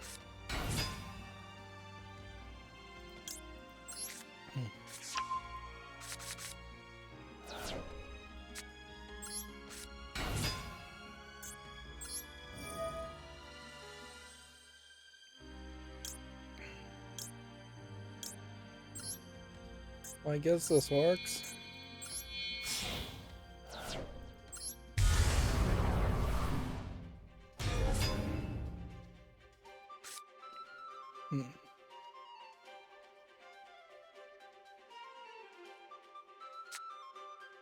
Set a trap. Set a trap.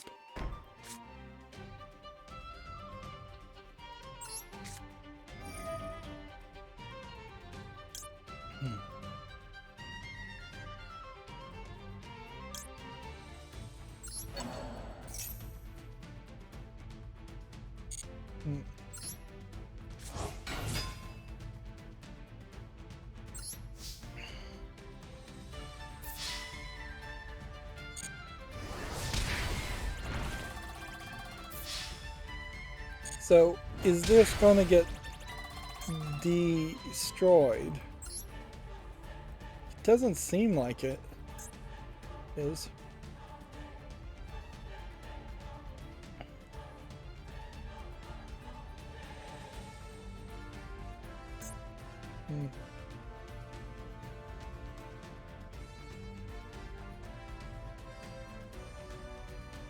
It seems like that's just gonna stay, so we'll see what happens at the end of this turn. Yeah, that worked. Moving on with the news. I need to really hurry up here. Void Terrarium 2 details dungeon expeditions. Check that out if you're interested. I don't think I am. Legend of Heroes. Hero no Kisekai 2 Crimson Sin details several characters. Check that out, I guess, if you're interested. You can see some anime characters.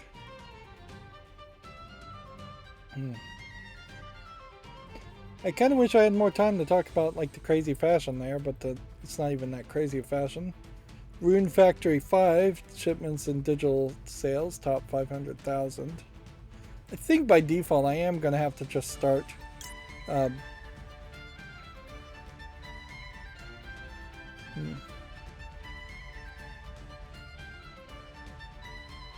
gonna have to start just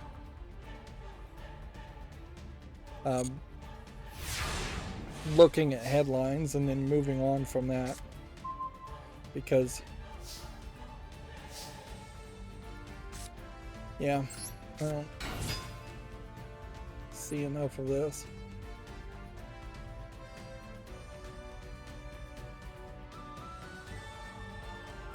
Let's see.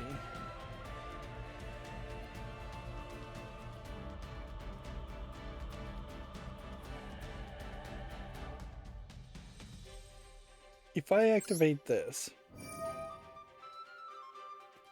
it should give me, yeah, just give me something.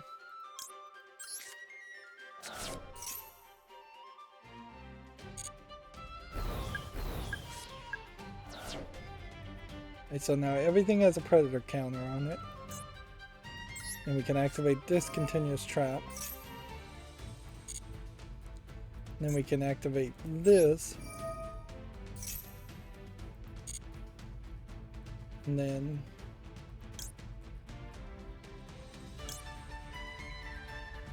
we want just this again. Include that one, and then that one.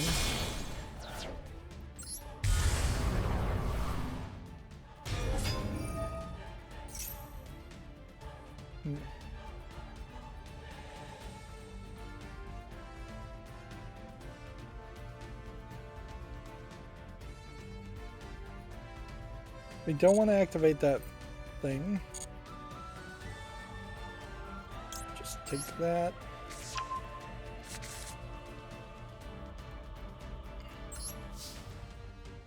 I think some of that was a waste of time, but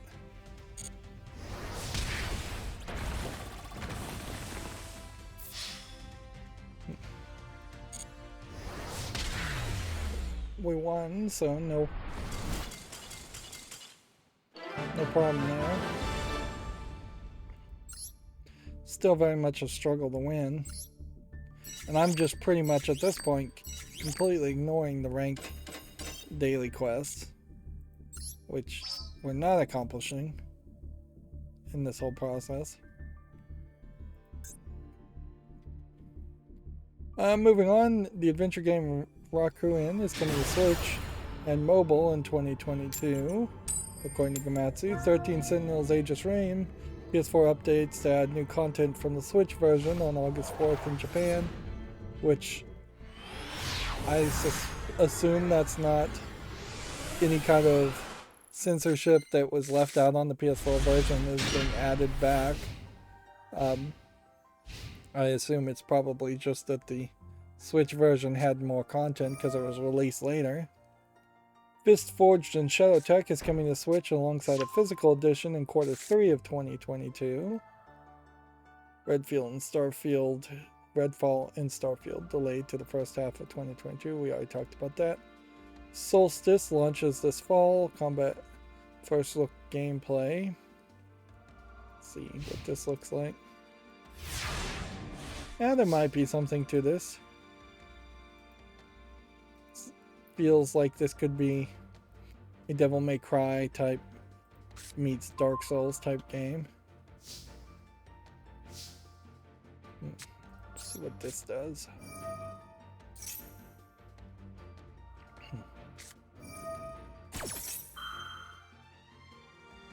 Hmm.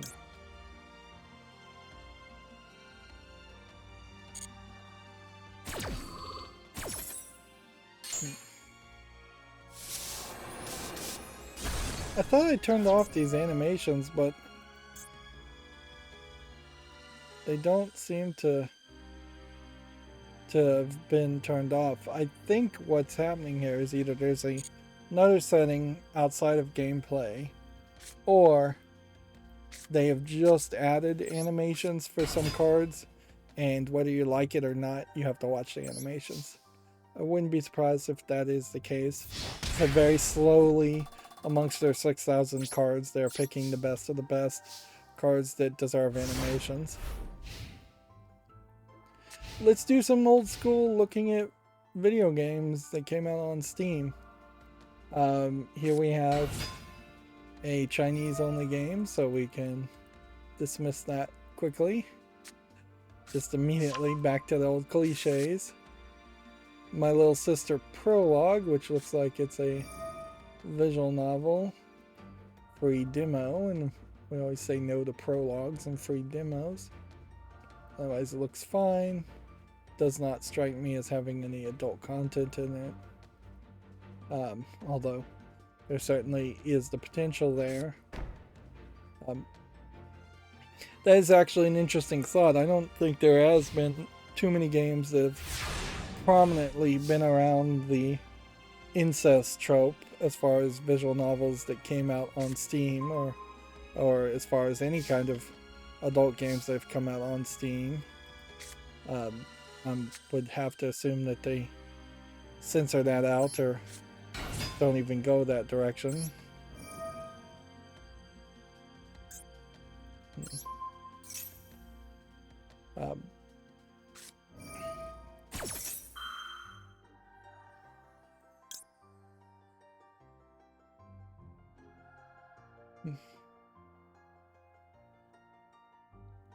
Let's see if this works. Let's discard this card.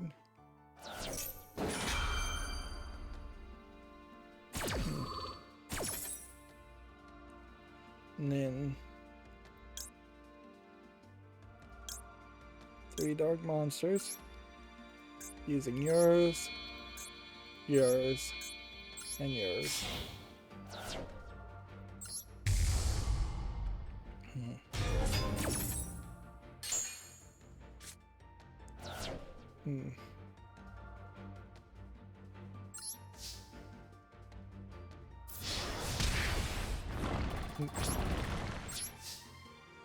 Moving on, we have a game on Steam here called Commando Mountain Rescue, which looks like it's too much of a generic name and too much of a generic thumbnail to give a chance to.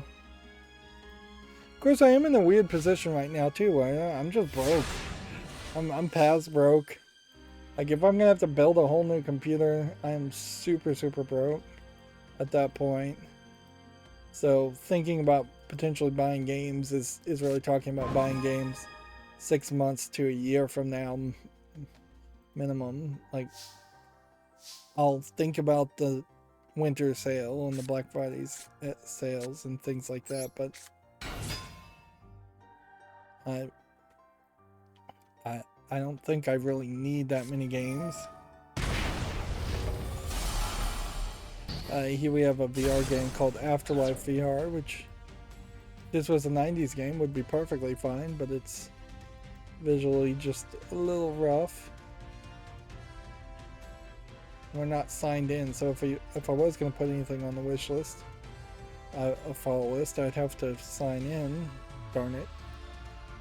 Well, I think that means I have to leave a bunch of tabs open.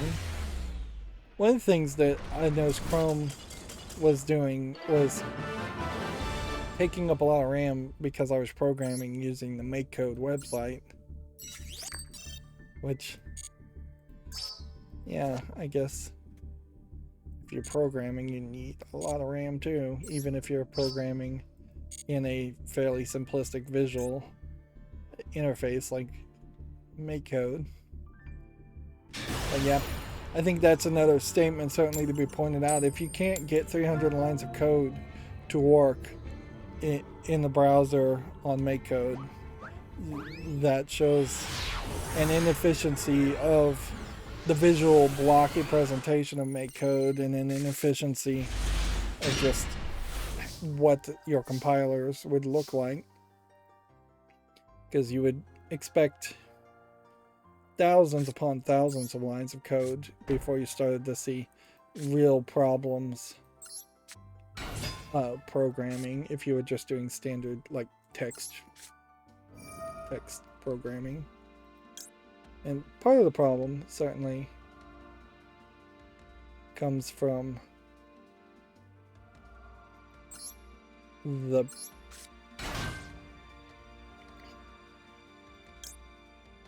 definitely comes from the idea of verifying code and just like being certain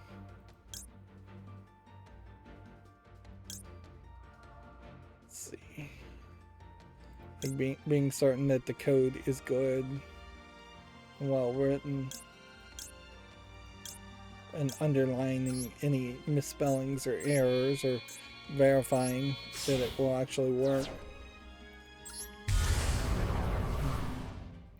Because it really is bending over backwards to tell you the instant you've typed something wrong that it's wrong. And it's just checking over and over again whether you want it to or not.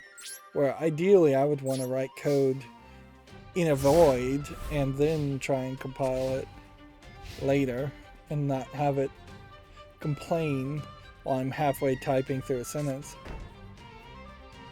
Moving on, we have a game on Steam here called Delay Simulator, which is just a top-down shooter. Nothing there. Here we have a visual novel called Familia Train, which looks fine, but English is not supported. It's another Chinese game. We'll say these Chinese visual novels, though, are getting better. Here we have an adult game called Rolling in the Maze, which seems to be censored in the screenshots at the moment. And the actual gameplay here is just a very simplistic ball rolling maze experience. But you can see it's tagged with sexual content and nudity, and that, I suppose, for this Monday, resets resets any potential counter as to the last time I saw a adult game on Steam.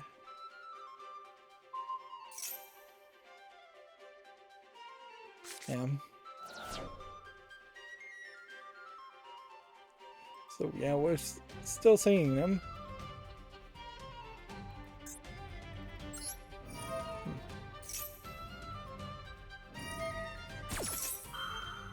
See what this does.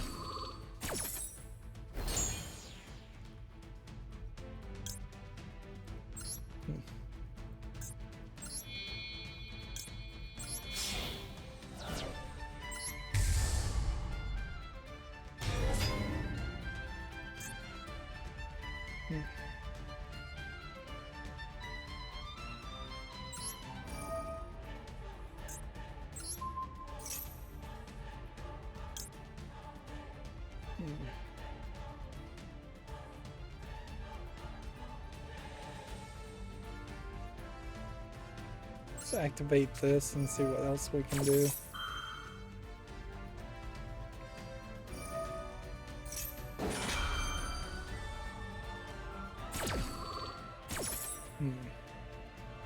He's going to bring this onto the field.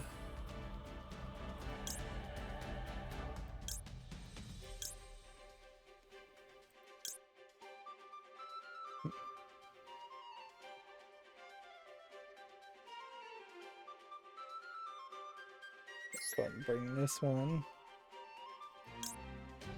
Do that one. And that one.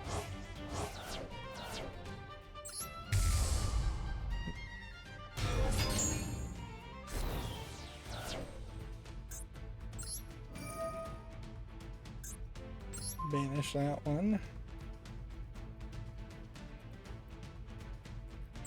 Apparently banishing that did not work.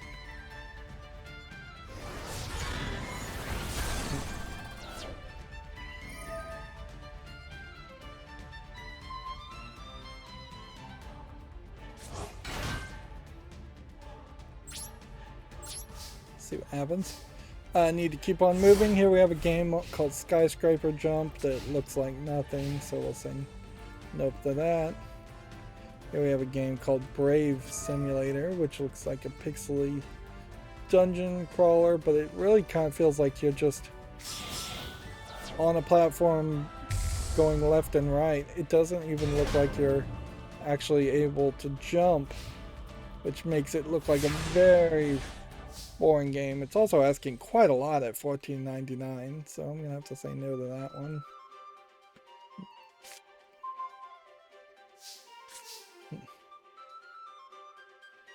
Okay. Let's try this again.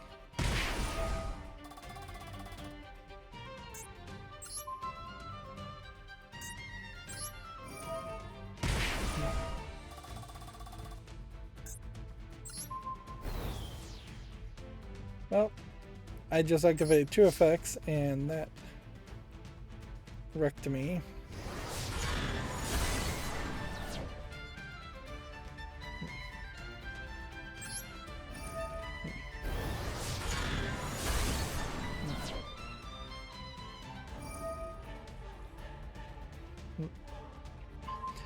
Here we have a game on Steam called Long Journey, which just looks like a frustration platformer of nothing particularly interesting there. Here we have one called Kapellmeister, which says it's an escape room game. To me it looks like it is mostly just an asset flip horror game. Early access, $8.49, several languages. Here we have one called Traffic Safety, which looks like nothing. Here we have one called Spiritus, which looks like it's a 2D RPG Maker horror game.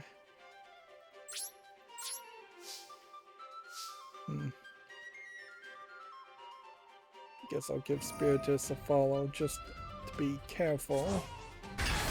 Here we have Mayonnaise Simulator, which clearly is just a joke game, so we can say no to that. Here we have one called Scholar, which looks like it might be a decent Scrabble word find game. So, unless it was a case that this developer has made a whole bunch of garbage games. It doesn't look like a lot. I think that deserves a follow. Here we have Swordbreaker Origins, which is tagged having also nudity, which is interesting because you almost never see that see a Western game even try to go that direction. This guy's taking his time to play. There might be something to this. I guess the question is there a Swordbreaker thing? And at this point, I think we'll still see games that support Russian and English. I doubt Valve at this point would jump in and say we're going to stop publishing games with Russian language support. This other one, Swordbreaker Back to the Castle, is mixed in reviews, whereas the original Swordbreaker is very positive. So, interesting.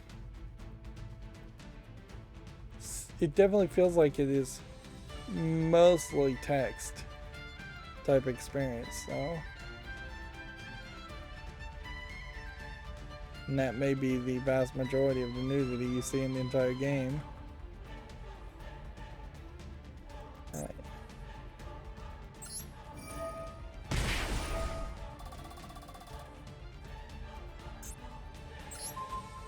I just banished myself.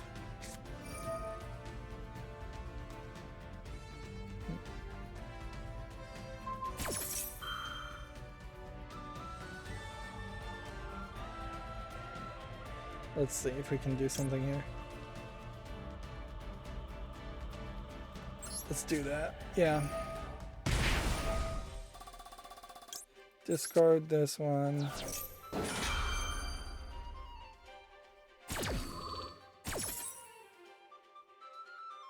see.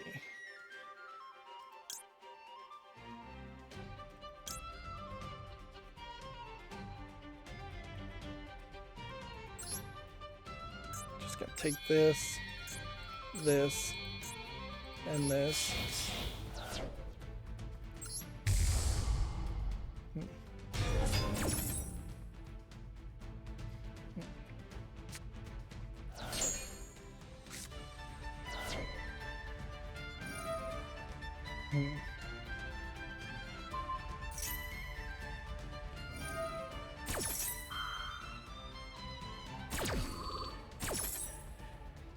This is taking forever.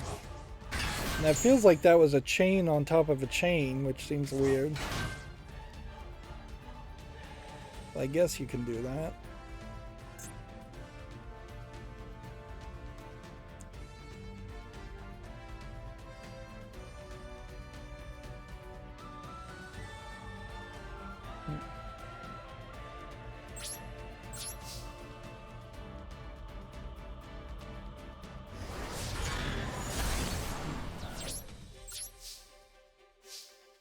See, next we have a game on Steam here called Lunalia, which tagged as an open world game. I think I can say no to this. It's got some colorfulness to it, but that's about all I think I could say. Really.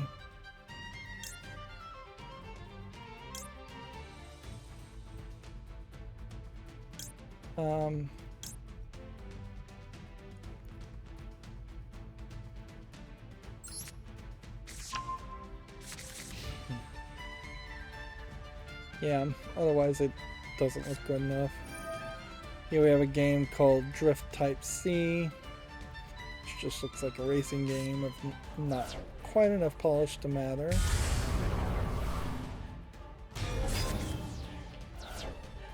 And we have some kind of adventure game, low effort, MS Paint animation. We'll say no to that. Mini golf adventure might be something, so I'll put that on the follow list. Project Crypt looks like a low effort asset flip first person shooter, so we'll say no to that. Hero King Quest Peacemaker Prologue looks like it is a prologue game. It's tagged as RPG Maker.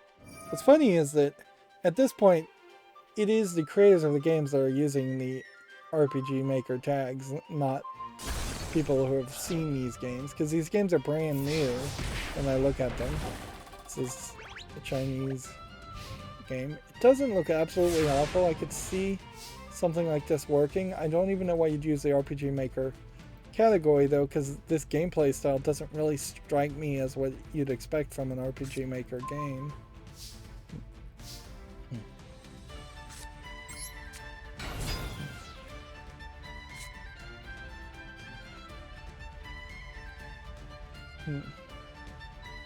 But again, I wouldn't say yes to a prologue. Anyways, here we have a game called Platonic.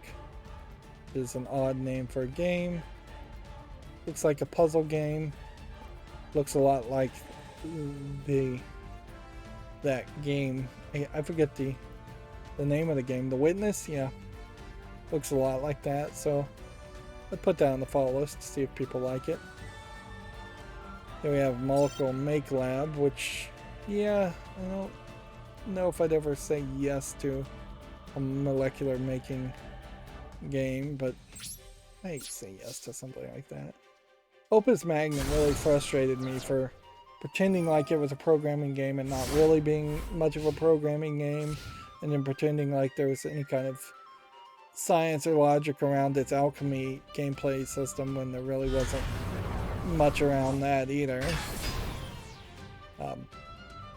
I found it very frustrating as an experience. Here's a game called Penguin Hunting, which is just a platformer game of no real interest. Here we have Protecting Santa. Very, very far away from Christmas. Looks like it's a top-down game of some sort. Nothing really interesting. Here we have Universe 51 Tunisian Wars, which looks like an asset flip first-person shooter. Yeah, I really don't see anything interesting there. We're still seeing a lot of games getting released. So if there was anything about the economy or the pandemic that slowed down the release of games, it was not in the indie field, it was not in the low effort asset field, or like, we're still seeing lots and lots of games being released, which I guess inherently means that Valve is still getting a lot of $100 Steam Direct fees.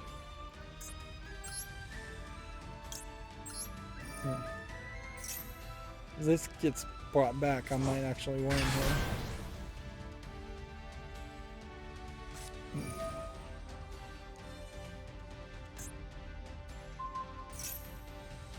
Yeah, if I can get this into an attack position next turn, might be able to turn things around.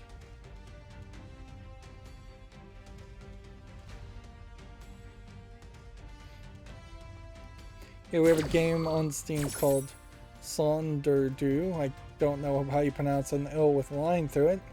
It has some dark screenshot syndrome and looks like total garbage. Otherwise, here we have a hidden object game, Redemption Cemetery, Stolen Times Collector's Edition from Big Fish Games. Still charging $12.59 or thereabout. And Big Fish Games still releasing about one game a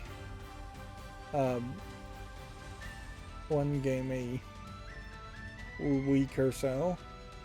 This Knight of the Scissors, I don't think is a old game, but there was a game with a Scissor Man character, a Japanese kind of first and barely ported to the West game, and so there might be some something connected to this. I suspect not. I suspect that this is just trying to confuse people. So, but I'll put this on the fall list, give it a chance. I'm giving very few games a chance here. This one's just a platformer. This one looks like a low effort first person shooter.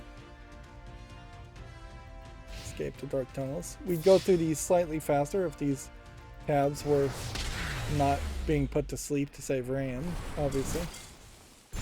Area New Frontier. This is a game where you just fly around. I think it is. It's flying around, but now collecting feathers while you're flying around in a sci-fi world. Yeah, I don't know if I would want to play a whole series of games where it's basically one environment. Let's spice this up a little bit and see how we are as far as how this is all going. The daily refresh, first of all, is now shifted to a later in the evening time. And maybe that's something I did, or maybe that is just how it went. I need to normal summon 8 more characters as far as the festival. As far as the ranked winning, I need to win, destroy cards, special summon, need to do quite a bit. Login, we have 14 days left. There's more than 14 daily logins, so I missed some days. Definitely lifetime. Yeah, we're getting close to getting some of these secret lifetime awards done, but I suspect there isn't a ton of progress being made for a lot of these other things that are just going to take forever. Duels level up to rank 50. There wasn't a watch the Duel Live mission though that was reset. So there might be different reset times for different things. Let's see. We'll go back to our Gamatsu articles. 505 Games has a showcase set for May 17th. That's tomorrow. Famitsu's sales have been updated. Second time. Switch Sports showing quite a lot. So, Kirby and the Forgotten Lands still selling a lot too, considering how forgettable it is. I need to get a new Switch game, but I also realize I don't need to waste my time playing a new Switch game. Deliver Us the Moon for PS5 and Xbox Series has been delayed to June 23rd, according to Gamatsu. Multiverse closed alpha test is set for May 19th through the 27th. See, for the Warner Brother titles, this makes a lot more sense if everything is more kind of a cartoony animation style. Honestly, it makes more sense as a Smash Brothers clone anyways, to have more of a cartoony animation style, because going realistic is not going to really help much. Still going to be fairly weird though when you look at the very flat animation of Tom and Jerry, and then you look at more of a CG animation of Shaggy, Wonder Woman. Like these art styles don't particularly connect. Whereas I think Nintendo bent over backwards to make those animation styles connect. Two Point Campus Spy School reveal trailer and screenshots. So on top of the Harry Potter inspired DLC, there's going to be a Spy School DLC apparently. Dying Light 2 Stay Human's first major story DLC has been delayed to September. Probably talked about that. The first concept artwork for the Dune open world survival game is being shown here. Concept work. Okay, it's going to show you a desert. And that's about it. Like, yep. Honestly, I just feel like Dune is going to be the book series that can never be converted to anything else because it's just too long, too complicated. They kind of said the same thing about the Lord of the Rings series, and arguably that was kind of true, but they found a way anyways.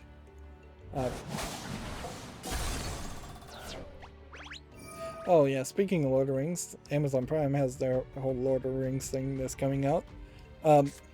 Amazon Prime also has the Kids in the Hall coming back. Very old actors now. Like the Kids in the Hall being ironically inaccurate now, more than just being slightly inaccurate when it originally happened.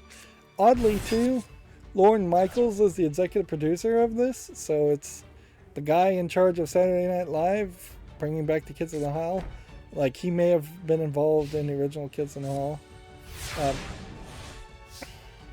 I think their sketches are fine. It's not something that's going to last for a long time, though.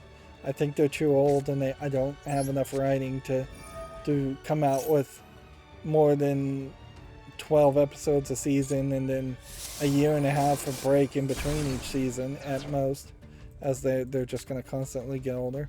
It's totally full of references and just continuations of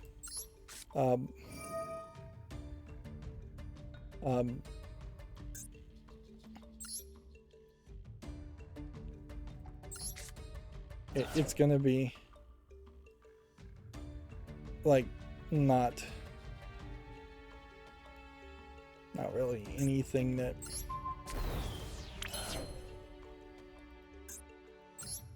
going to be amazingly good if you haven't seen Kids in the Hall, but it is a nice little blast from the past.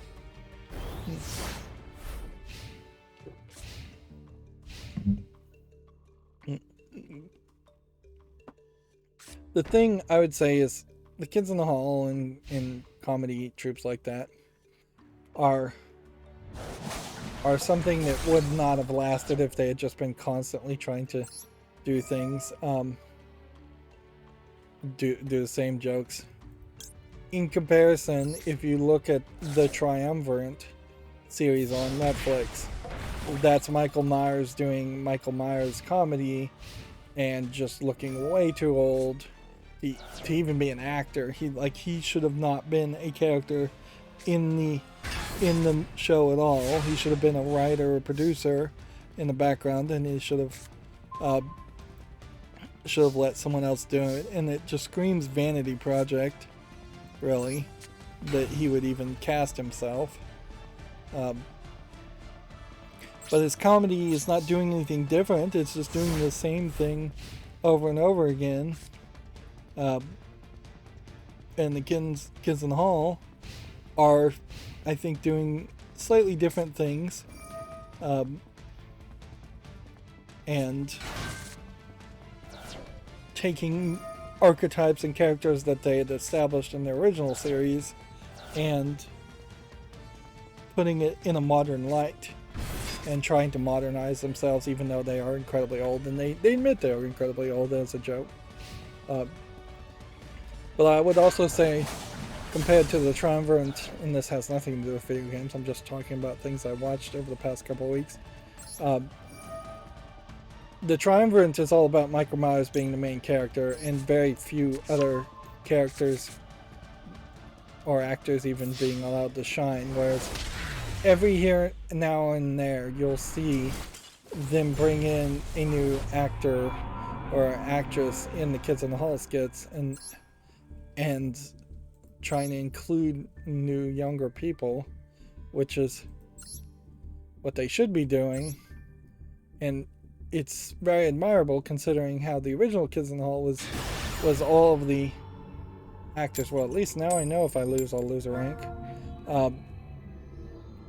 Most of the females were played by the 5 male main characters in Kids in the Hall anyways, because they just didn't have any actors or actresses. And now they're bringing in other people, and it isn't just an empty scene with 2 or 3 people, maybe 4 people,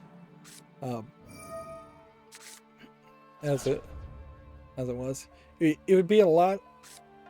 The Kids in the Hall is a lot like what Red Letter Media on YouTube would look like if all of a sudden it had Amazon Prime money behind it, and they were just hiring more background actors, more people, more writers, putting more polish into it, instead of Red Letter Media as it is being just the 5 people and that's it. That being said, Red Letter Media could very easily stay around and continue doing its thing by not overexhausting itself with a bunch of cost and expenses to maintain the amount of content. And we see that also with College Humor, where College Humor effectively fired and went out of business and fired a bunch of people, and then a few people stayed behind, and they're making just as good content now as they were before, which is not to say great content by any means, but there wasn't a marked reduction in quality, there was a marked reduction in quantity. Let's get back to video games though, I'm rambling. Deathloop 3 Game Update 3 is now available. It adds a photo mode and accessibility options, which it's not a lot. I'm a little surprised anybody's even bothering to talk about Deathloop at this point. We already talked about Alan Wake Remastered coming to the Switch this fall. Alan Wake Concept artwork. The summer update no longer planned. It's a better way to explain that title. Dead Space Remake launching January 27th, we talked about. Nintendo 64 coming, Kirby 64 coming on May 22nd, May 20th. Sword of the Vagrant for PS4, PS5, Xbox One, and Switch has a debut trailer. I've seen this game several times and I still really question whether it's an actual game or it is just a busty fantasy girl that is being presented.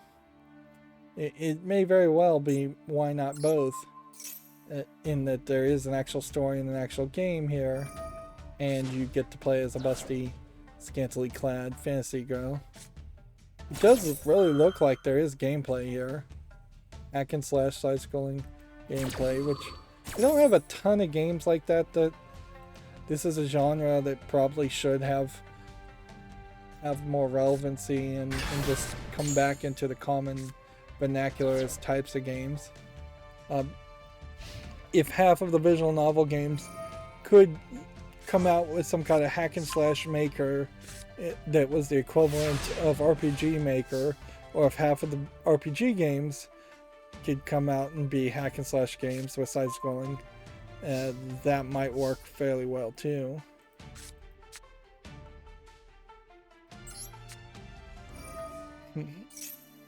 Yeah, Sword of the Vagrant though does look like something.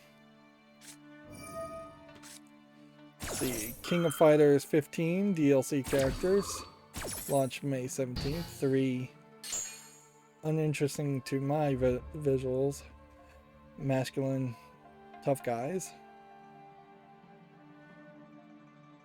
Let's see, Jishizu Mina de Choko Maka Muradukuri has been announced for the Switch, which looks like it's some kind of cooking game.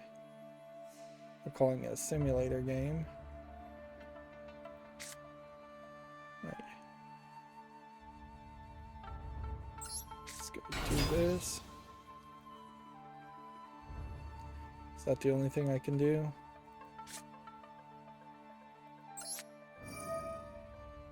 Let's discard this.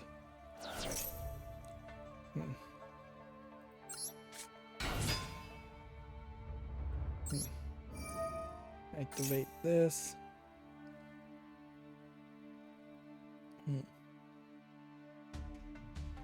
This may not be a cooking game as much as it's a Tamagotchi style simulation game. That wouldn't be surprising if that's what it was. Okay. 18, 17.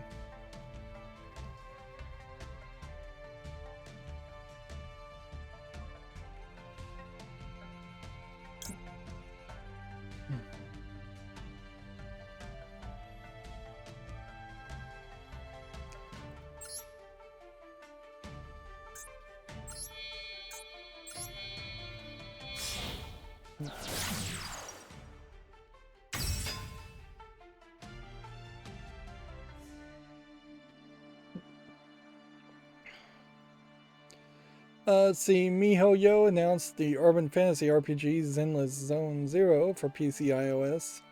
I think we'd already kind of talked about this. It's questionable how this really would play on mobile, and if it plays well on mobile, how it would really play outside of mobile. I mean, it can be very artsy and good looking and then end up not really doing anything in the actual gameplay mechanics, because I've definitely seen mobile games that are like that, where it shows a whole bunch of animation and it's just fight one group of enemies, then fight another group of enemies, then fight another group of enemies. and there's no real story or secondary gameplay mechanic to consider otherwise.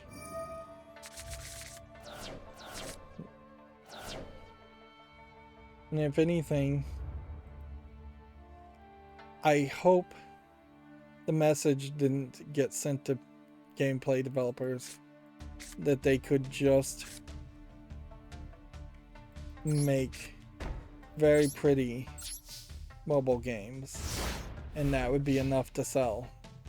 I do want mobile games to be very pretty, but they actually have to have some gameplay in them too. They don't even have to have that much gameplay because they're mobile games, but they need to have some.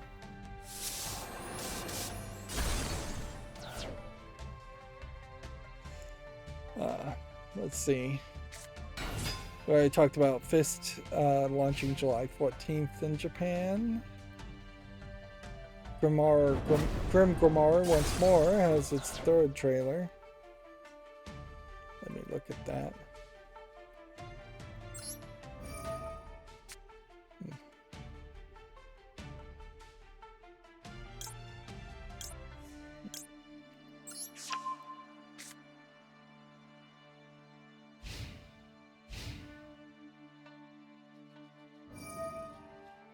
Grim Grimoire's showing me a bunch of characters in this trailer. Not really showing any gameplay.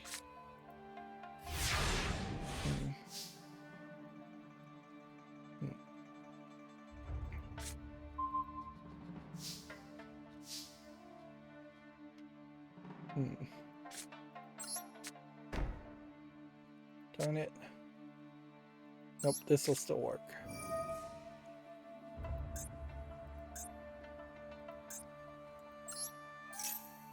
But that just destroys that one. And that's it. I guess that buys me a turn.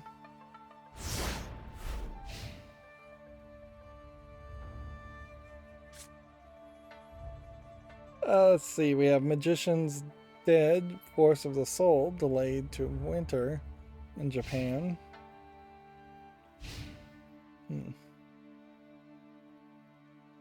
Which that doesn't really tell me anything about what this game is. It says it's an action game. Little Witch Nobita launches September 29th. Is this that one that I'm thinking of, or is this a different one? How would you know which one I'm thinking of? We got this kind of CG animation intro.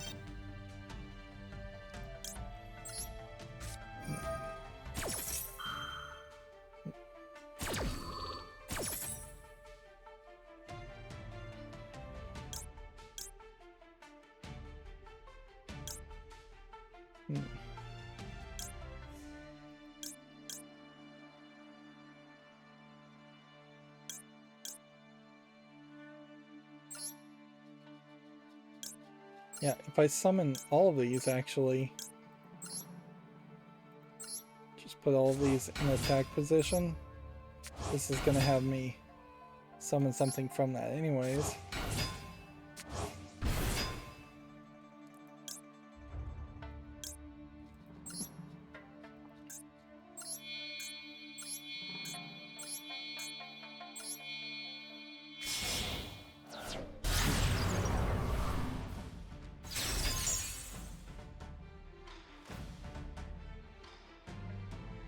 Yeah, that trailer did not show me anything about what Little Witch Nobita actually looks like.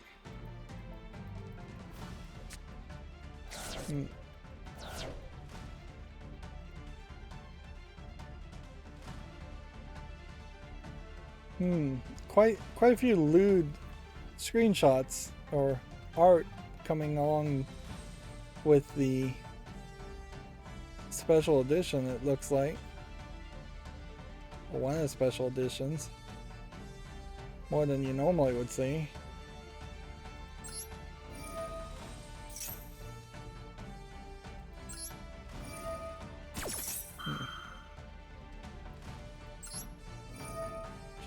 activate every single thing, not knowing what it does.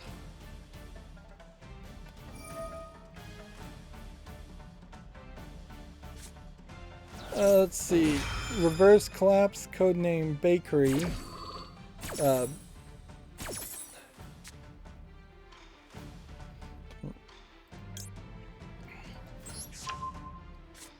go and activate everything.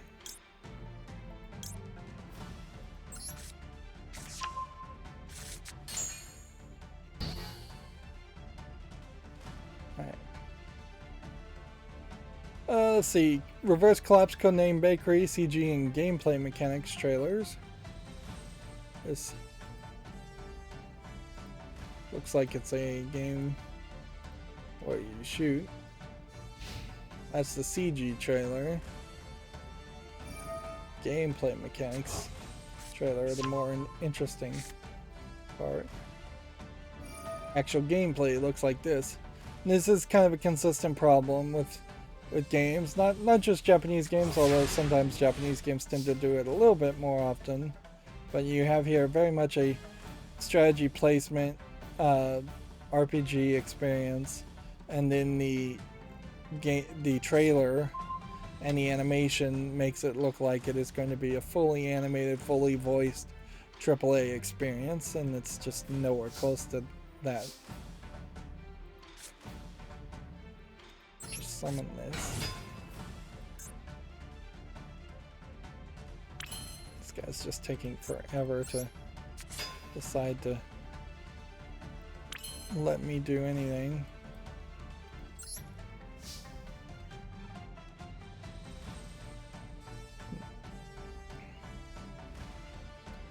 Yeah, we still are running into a problem, which I run into this problem with most collectible card games, in which it's just like a lot of people wasting a lot of your time.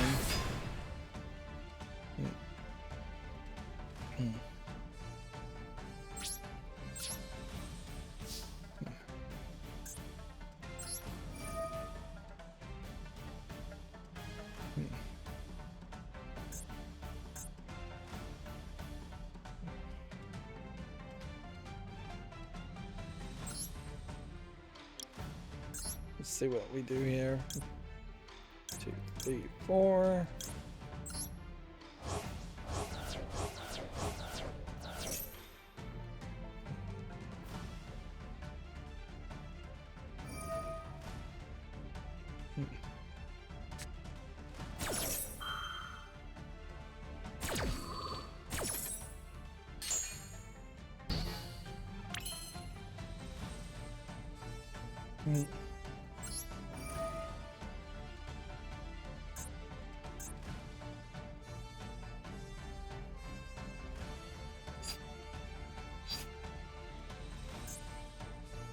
Guess I have to activate this now.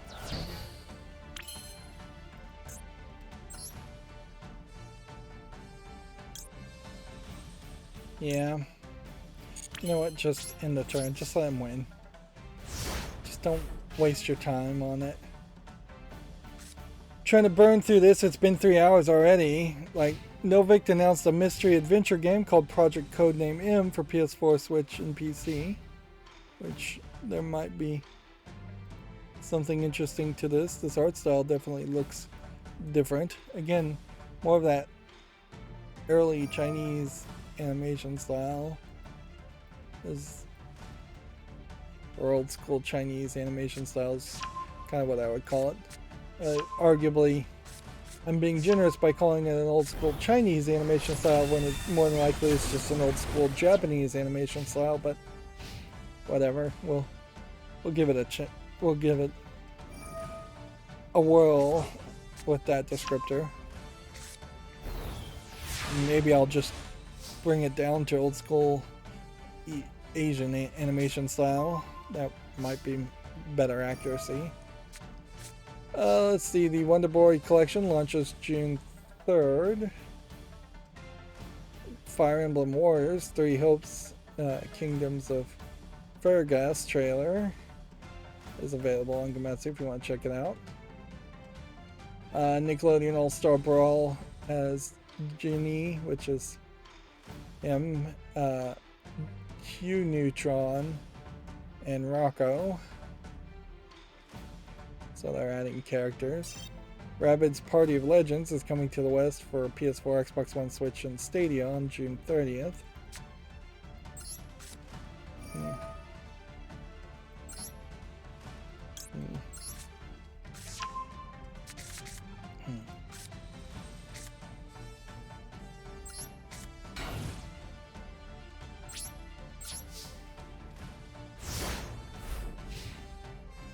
Let's see.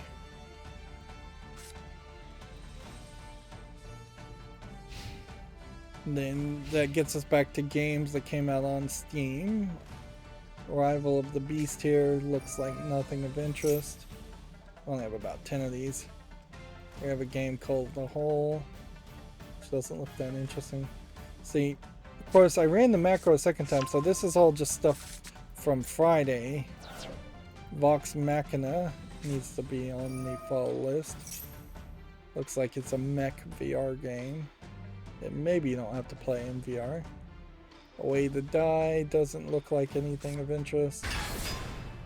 I'm on Observation Duty 5. They are putting these Observation Duty games out very quickly, relatively speaking. Plus, Game Grumps is covering these, so they have gotten more sales than they probably deserve. I am not going to follow mean joke games like that, though, so that's a no for me. Spaceship for Newbies. I'm on Observation Duty. It's not a really good enough of a game that you'd actually want to play it. Birds with Feelings. Looks like it's some kind of RPG tactical game. I think we can say no to this. Yeah. Yeah, I don't think there's quite enough polish to make that go forward. We have a Game of 7, which some kind of dice-based board game. It doesn't really look like anything. And I desperately want to win here, but unless this guy just disconnects, I don't see that happening.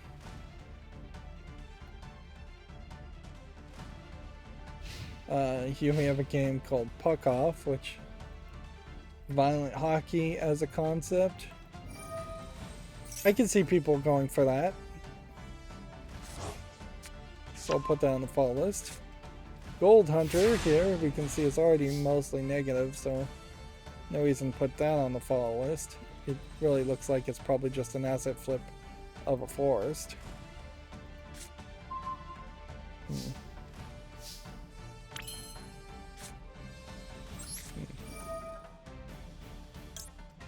Discard this. To special summon this for kind of no reason.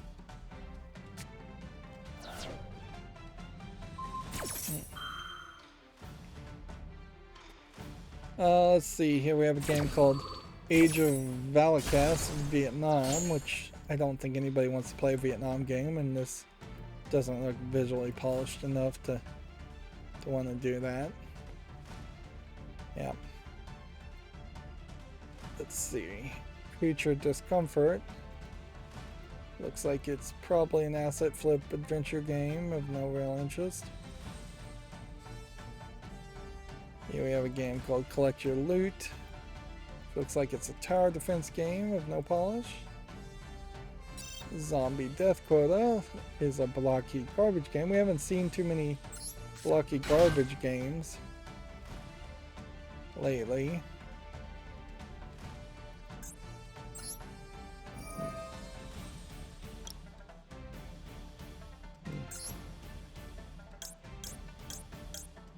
I'll go ahead and try and do this, but he'll just cancel it anyways.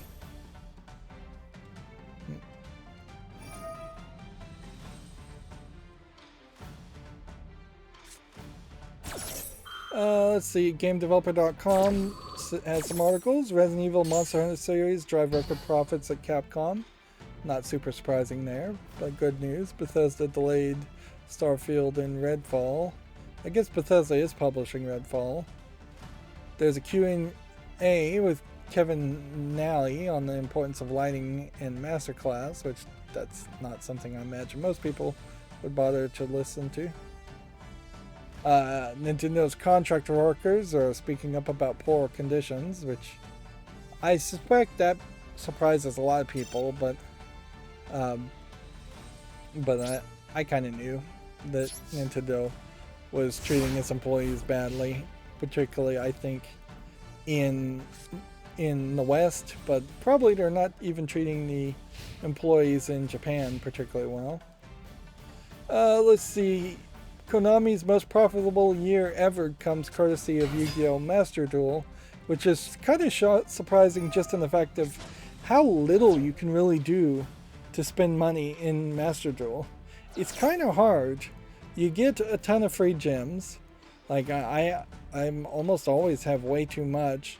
And if I was to spend $100 to get extra free gems, I don't know what I'd really spend it on other than just buying cards. And then I wouldn't have the time or interest into actually using the cards to make a deck. Here they're also talking about the Jim Ryan internal email. If anything, that's probably another argument about never putting anything in writing. That should have been a meeting amongst trusted upper management that then gets repeated and filtered to middle management that then gets repeated and filtered to lower management. Yeah, I don't know why, if it's got to be ego alone that any kind of CEO would do a full all hands on deck style meeting instead of just passing everything down from one manager to the next manager to the next manager. Like, most employees, I don't think even want to hear word one from a CEO, because the CEO has nothing to do with their day-to-day job and doesn't really affect them that much.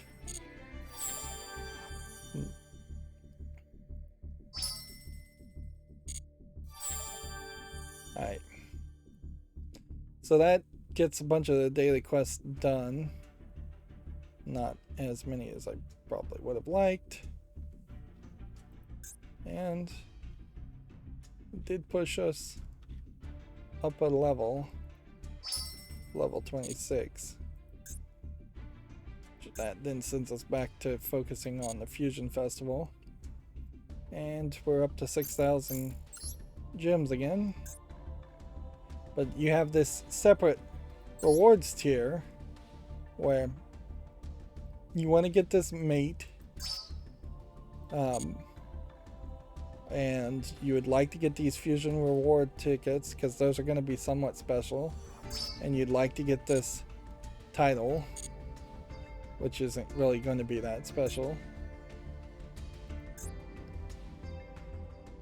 Let's see. GameDeveloper.com has another Q&A.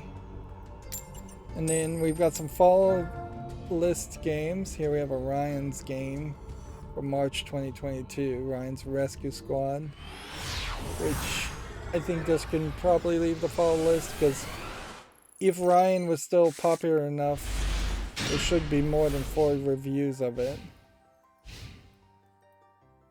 There is a certain level too that I think I have to point out that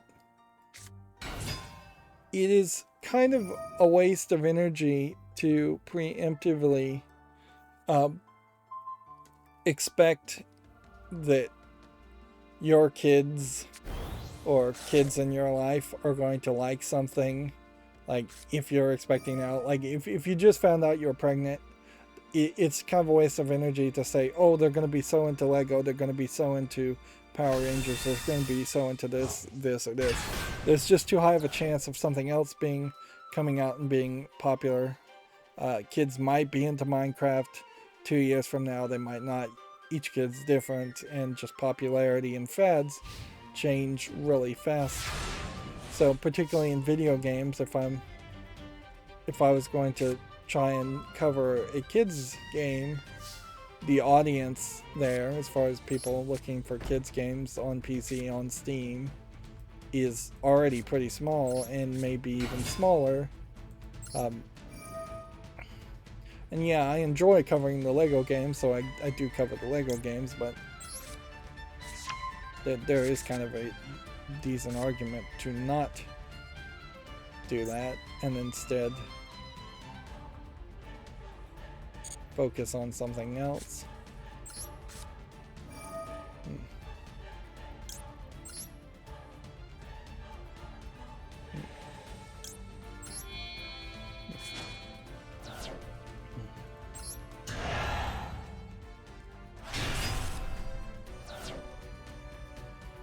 Right.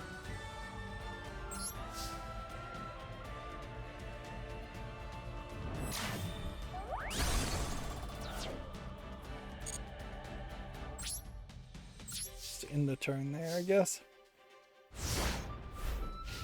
Here we have a game on the fall list that's called Rydo Original Complex, which, it meets the requirements, I think. It's not an early access, so I'll put it on the wish list. Although I don't know what a wish list really is at this point, if I'm just going to be broke.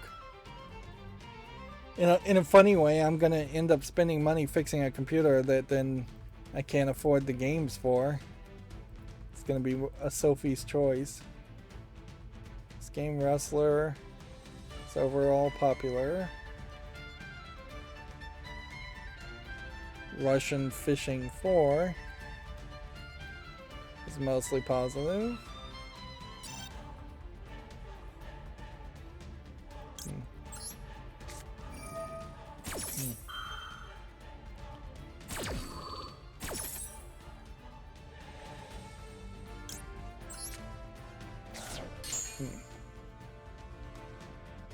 Here we have a game called Rydo, which is some kind of walking simulator that's very positive.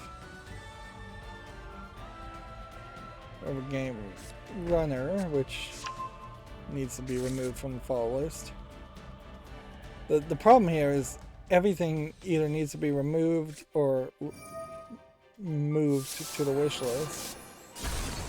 So, not being logged in, none of this actually helps me that much. This looks kind of good too.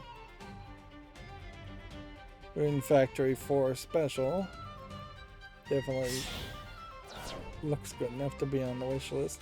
Although I'm not sure I really want to play a Rune Factory series if it is a farming simulator in part. Let's see. Rumors from elsewhere. That can leave the fall list. And then Ruin Verse can leave the fall list.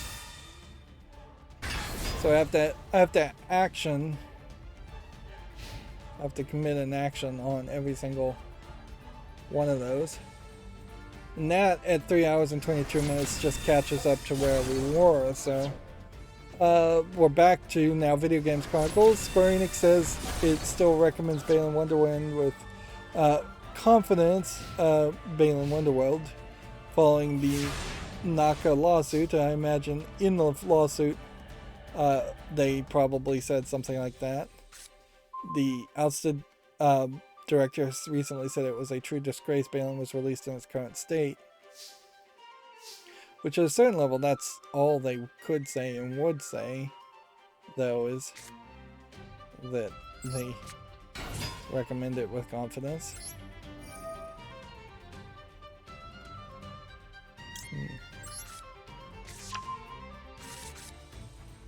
Okay.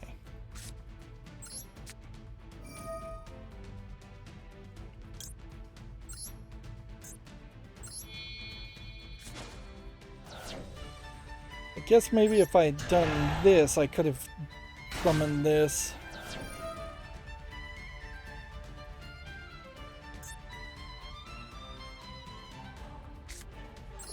Or I could have done this.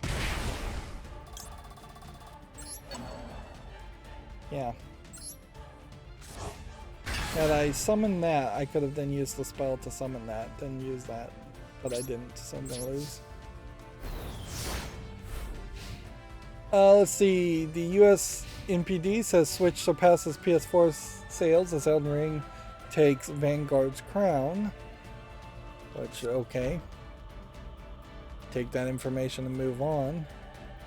Zelda Ocarina of Time's PC port now supports 60 frames per second. Save states, Linux, and more. Which, yeah. It once again just highlights the failure of Nintendo to port their own games to PC or even remaster their old games.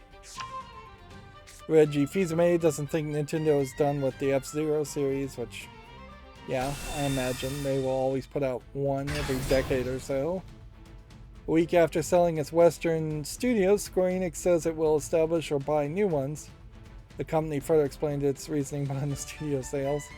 Wow, that is just spitting in the face. And it really just shows how stupid the people in charge of Square Enix are. It's like they're not even waiting to say, oh yeah, we just totally sold these companies because we don't like them, and now we're going to buy new ones to replace them, and that's going to be profitable and smart business in any way. I mean, there is a certain level of specific employees that need to be fired, but if you're firing entire businesses, entire studios, there's a major problem there, and it probably is from the leadership down. Moving on, it looks like an Arma Reforger has leaked and it's coming to consoles.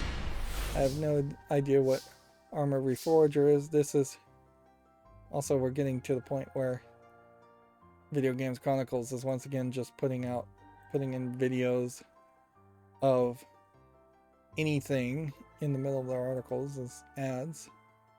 Gears of War could be getting a Master Chief Collection treatment, it's claimed, which honestly that would be great, particularly for PC if they port all the Gears of War series. I played one of the Gears of War games and I wouldn't hate playing more of them.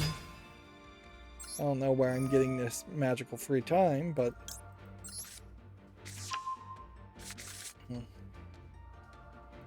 yeah. I think it would be nice to try and go through that series fairly quickly.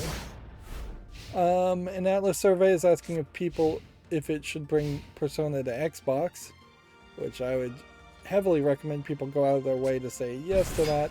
The more places Persona gets released, the more places that Persona will get, the next Persona game will get released to. And Xbox is almost certainly the next first step to PC releases. Marvel Midnight Suns has been rated in South Korea, suggesting it may release soon. I forgot they even announced this game. I heavily suspect Marvel Midnight Suns will come out and then be forgotten within a week. Too many Marvel games already. A Mario Kart 64 HD texture pack is out for PC now.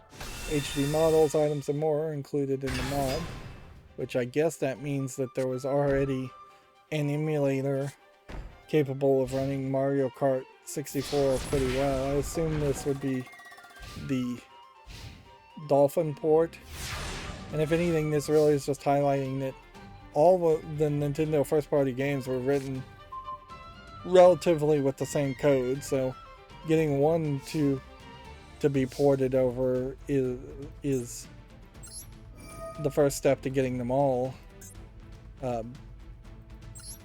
be ported over.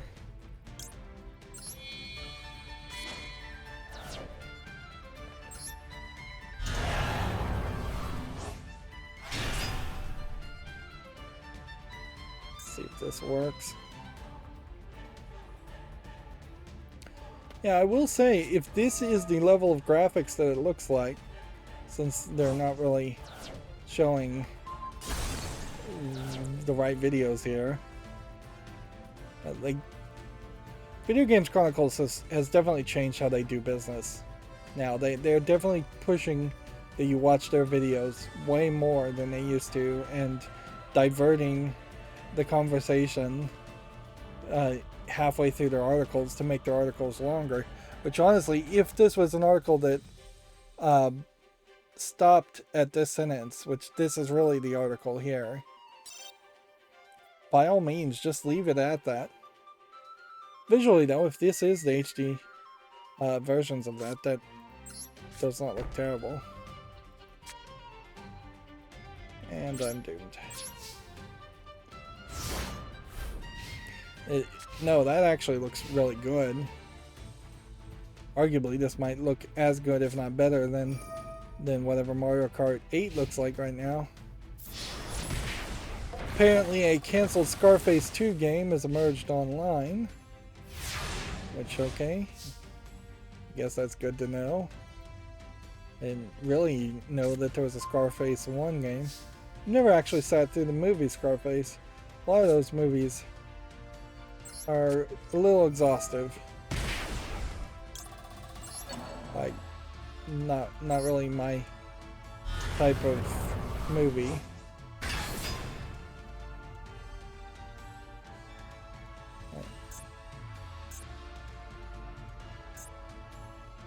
Well, that didn't let me do anything. How come I can't activate this? Because I don't have enough. So how do I put this on the field?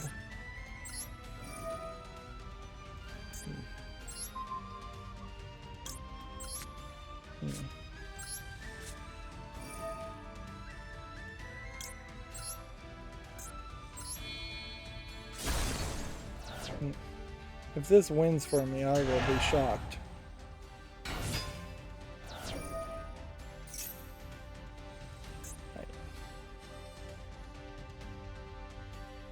Destroy a card on the field, destroy a card on the field.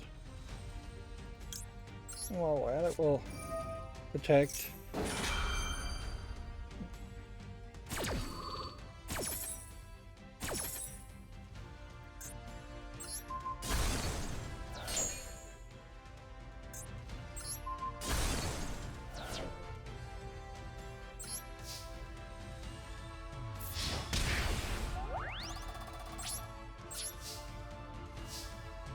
Moving on, Xenoblade Chronicles 3 Collector's Edition has been delayed. Dying Light 3 should make the player more powerful, says the lead designer. Which, okay. I don't even really know if you're playing as the same character in Dying Light 2 as you are in Dying Light 1. If anything, I think even Dying Light 2 feels a little odd in that it's more of a city environment, where Dying Light 1 was more of a country environment with just more open fields. So I could see there being a desire to get back to more open fields and less urban parkouring.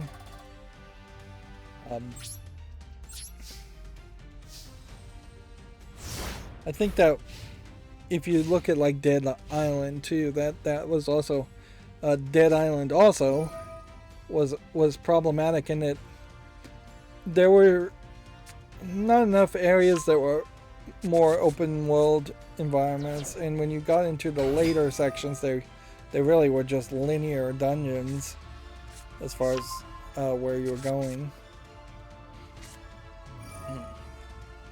Let's see.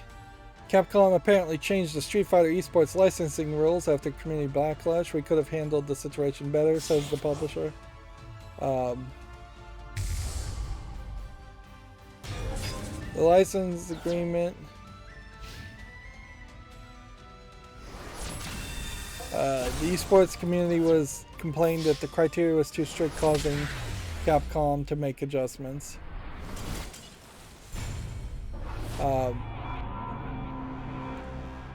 Increase the prize pool limit from 2,000 to 10,000 per event. Remove a yearly 10,000 prize pool limit. Increase the sponsorship limit from 5,000 to 6,000. Increase sponsorship limit from 20,000 to 30,000. A change in the spectator fee restrictions, and a change in venue restrictions for bars. Yep. this is one of those cases where the Japanese company is trying to control things that really they shouldn't have any input on or control on. Just saying, hey, if you want to do a tournament, do a tournament. Like, we don't have to put our blessing on there and make efficient tournaments. We should be focusing our attention on making Street Fighter better as a game. But no, they want those official tournaments. They want to get a cut, which they almost certainly are. Um, they want to control everything. And at a certain point, it kind of makes sense. You don't want to have a Street Fighter tournament at a clan rally and that be as official and as endorsed as a Street Fighter tournament at EVO.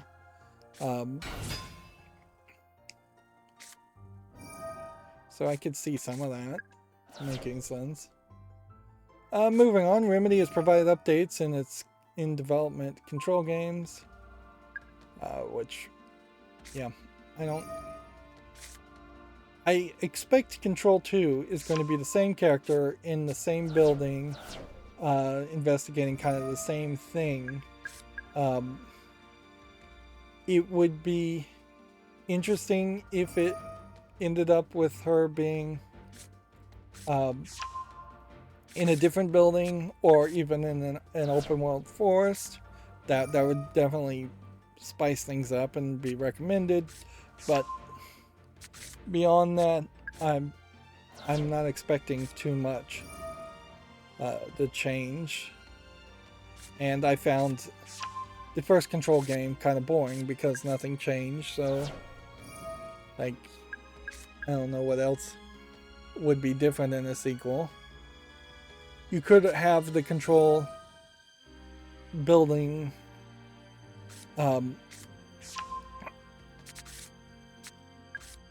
be a lot bigger and be different because the building is constantly shifting and changing, but that's not going to change too much. It needed a better gameplay mechanic than just floating around and shooting in the air over and over again. It needed a secondary gameplay mechanic. It needed more story beats more often. It needed the characters to be a little bit more interesting. Let's see, Sony has revealed some of its PS Plus new classic, PS4 and PS5 games. Check out that article, I guess, if you're interested. There's got a long list here of games under different categories. Ubisoft Plus Classics are being added to the PlayStation Plus with 27 games at launch. So Ubisoft is on board with the PlayStation Plus, which is not super surprising. Multiverse has confirmed new characters and an open beta release date, and you can see a collection of characters, and I suspect we'll see a lot more characters added over time.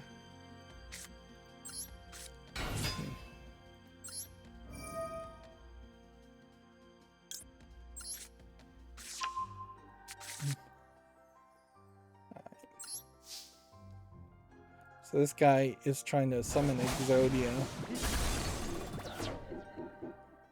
And that may have ruined his strategy there alone. Because if you were going to do that, that would have had to have been a one-turn kill Exodia summon, and it didn't work for him. Unless he's got something else up his sleeve. Let's see. Netflix will show off its Cyberpunk Edge Runners anime series next month. Again, Netflix still calling a lot of things anime that are not anime in my book, because it's not made mostly for a Japanese audience or mostly by a Japanese creator. Konami's Silent Hill plans could include a remake, full sequel, and episodic studios. Bloober Team is one developers understood to be working on the revival of a horror franchise. Yeah, we have heard that before. The Bloober Team may have been secretly working on that or pitching that I wouldn't be surprised if this is a case where Bloober Team desperately wants to do it, but Konami doesn't care. And frankly, Konami shouldn't care. Like, if they're having their best, most profitable year ever during Yu-Gi-Oh! Master Duel, while maybe they could learn some lesson by appealing to the fans, they shouldn't bite off more than they're ready to chew. They should build up their staff and their teams to actually be able to make games. They should put out something new that nobody really is expecting too much from. As long as they can keep Yu-Gi-Oh! Master Duel running, they can use the profits from that to re-enter the field of making games and actually approach being good at making games again. If they ever actually were good at making games, which is questionable. I also suspect Konami has some other anime-inspired licenses, so they could make anime games based off that, like Yu-Gi-Oh!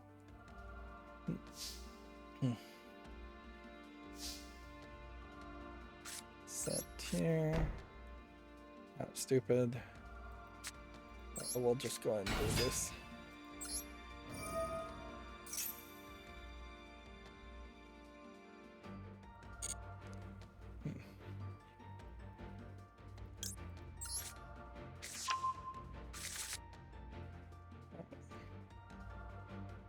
Let's see how this works.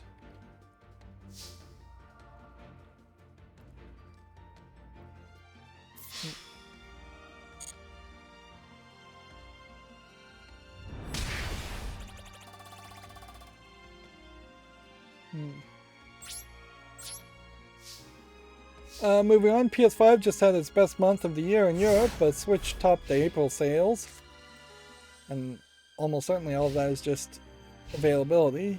Apex Legend Mobile launch times confirmed, an exclusive new hero detailed. If you're interested, check out that article. Fall Guys is going free to play alongside its Switch and Xbox release in June. So I suspect that is pretty much the end of any major enthusiasm for Fall Guys. Kerbal Space Program 2 has been delayed again. It's coming out on PC in early 2023 and on consoles after that. I don't believe that. I think Kerbal Space Program 2 is never coming out, and they don't have anybody skilled enough to make a Kerbal Space Program still employed once the company was sold off. Plus, I don't know what major improvements you really do to Kerbal Space Program to bring it back into people's general mind. That fad is gone. And then, so here's the counter to the controversy. PlayStation will reportedly donate to an abortion fund following criticism on the CEO's content. And it's a little bit of yellow journalism, I would say, to call something an abortion fund. I don't think any fund exists out there that is labeled itself as an abortion fund more than a family planning fund or women's health fund. They use other euphemisms, and neutral journalism and fair journalism would be to refer to them as how they refer to themselves. You definitely, on the abortion issue, hear a lot of pro-life, pro-abortion, or pro-choice, anti-choice terms interchanged depending on how people want to sway other people. Insomniac says Sony won't allow its studios to comment publicly on reproductive rights. I don't see why Insomniac or any other video game needs to publicly comment at all. Like, funding and opinions, really, in my opinion, should not be in the hands of companies. It should be in the hands of individuals. And video game companies being able to use their millions of dollars to drown out individuals' single votes is not a way towards moving towards good democracy. Uh, and it probably would be better if all companies were held to a strict laws and rules to say they cannot support politicians instead of the exact opposite being true.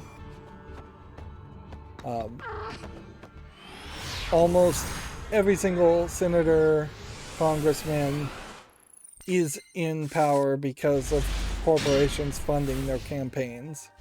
If that wasn't there, then every congressman and senator would have to actually listen to its citizens and their citizens' opinions. Although on the Roe versus Wade situation, it's still split about 50-50. It doesn't make a lot of sense that they would actually act on it, though. It, in my mind, and I guess I was wrong, was always a wedge issue that they would bring up to get voters to go to the polls, not things that they would actually act on.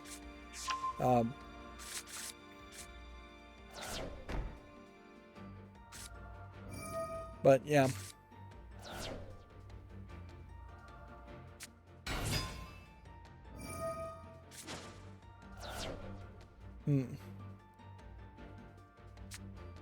Yeah. This is definitely not video game news, and it shouldn't be video game news. If your opinions on Roe versus Wade and all of that are things that that every individual should express and deal with outside of the realm of video games. Video games should be the refuge, like all forms of entertainment and art should be forms of refuge. From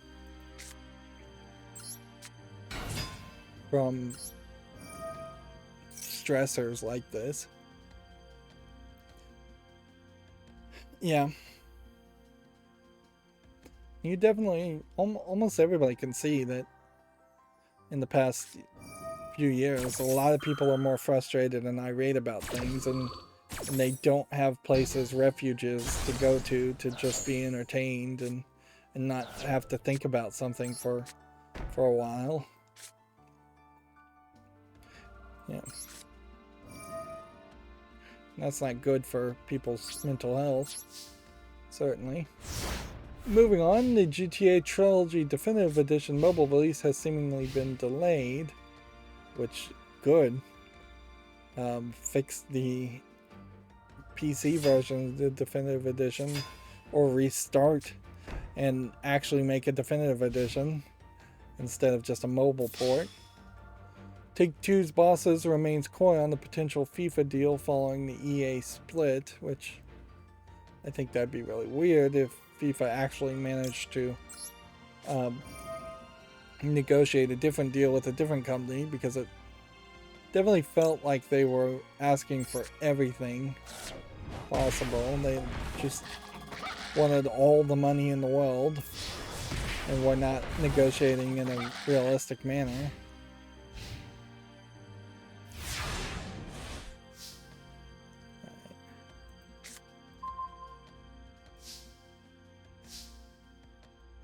Let's activate this.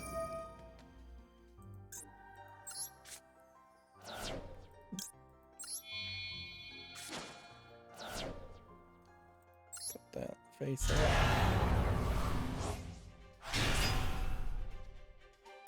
Go ahead and draw a card.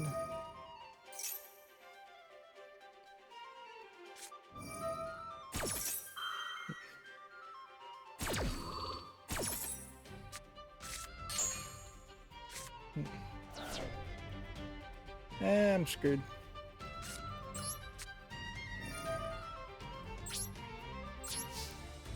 Let's see. Warriors Orochi 3 Ultimate Definitive Edition rated in Australia, according to Komatsu. Vault STP Light Kravit has been announced for PC. This looks to me like a visual novel, if I was to guess. And at this point, I'm just going to stop playing and I'll have to play off screen, and I'm gonna have to actually play off screen and not just say I'm gonna do that and then get distracted. Like, we don't even have a single mission done. Burn through this news. Alice Gear Age of CS has a trailer and gameplay. This is the flying anime girl mech suits. Legend of Tianding coming to seemingly everything this summer alongside a free boss rush mode. Ting Dang. Tianding. I like the art style. Hack and slash jumping all over the place. Looks like it might be somewhat interesting. The game My Lovely Daughter is coming to PS5, Xbox Series, PS4, Xbox One, and iOS. It's currently available for Switch and PC. I'm not sure this game ever actually had a final version to it and came out of early access on Steam. I guess I could check its Steam page to find out. This is a person doing alchemy to bring back their daughter, and it's in a funny way kind of like a daughter raising simulator, because the monster daughter that you end up with at the end is based on your decisions. They're calling it a visual novel. I don't know if you would 100% describe it that way.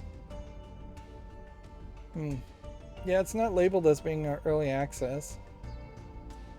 So I guess this is a final product. This was one of those weirdo games I definitely wanted to play at some point in the future.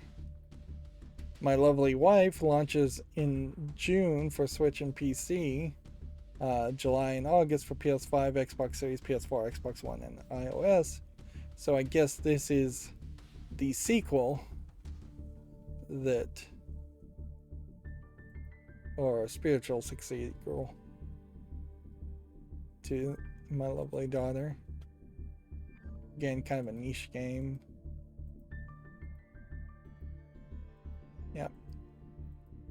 Looks like a slightly different gameplay mechanic, but similar ideas.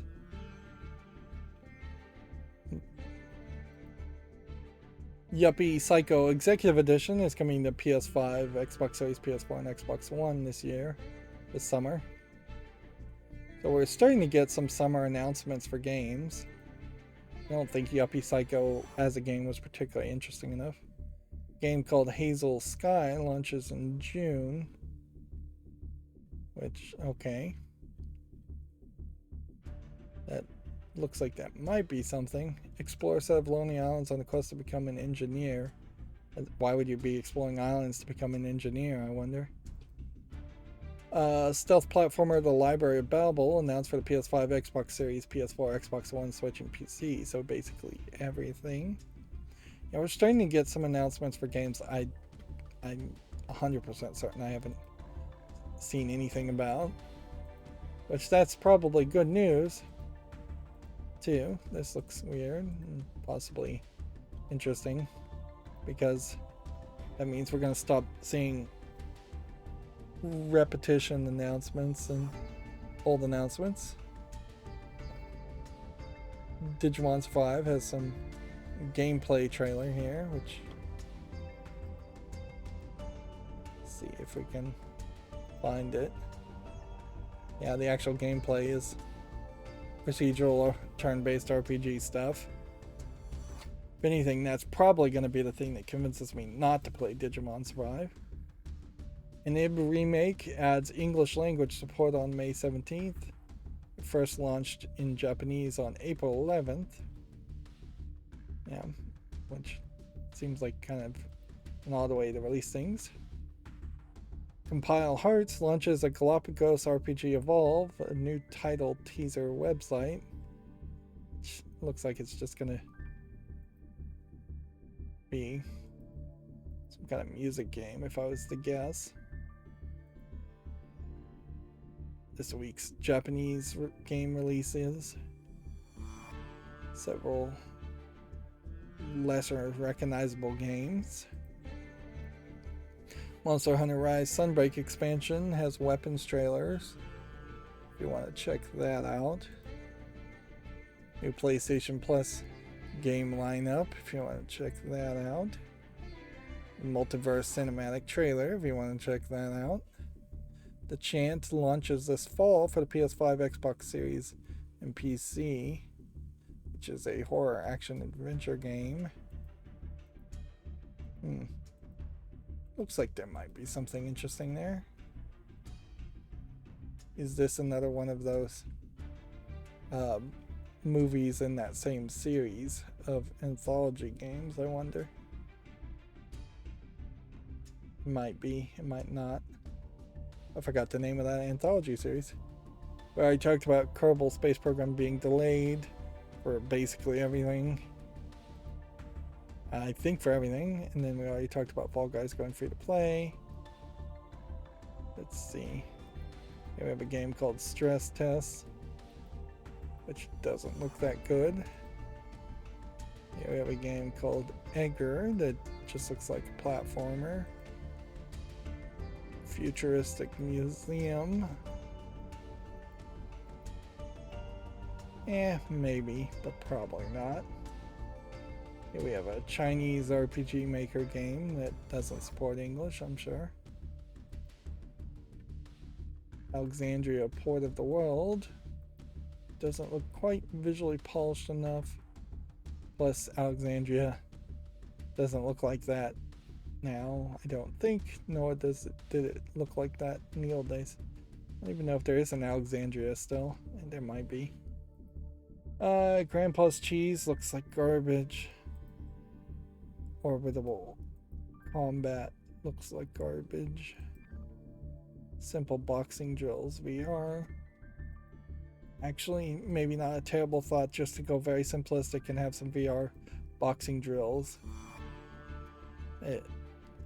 For all the terrible failed boxing games in VR. This is a tower defense game, so note of that. IAI looks like it's a low effort Chinese game if I was to guess. No, it's just a low effort English game.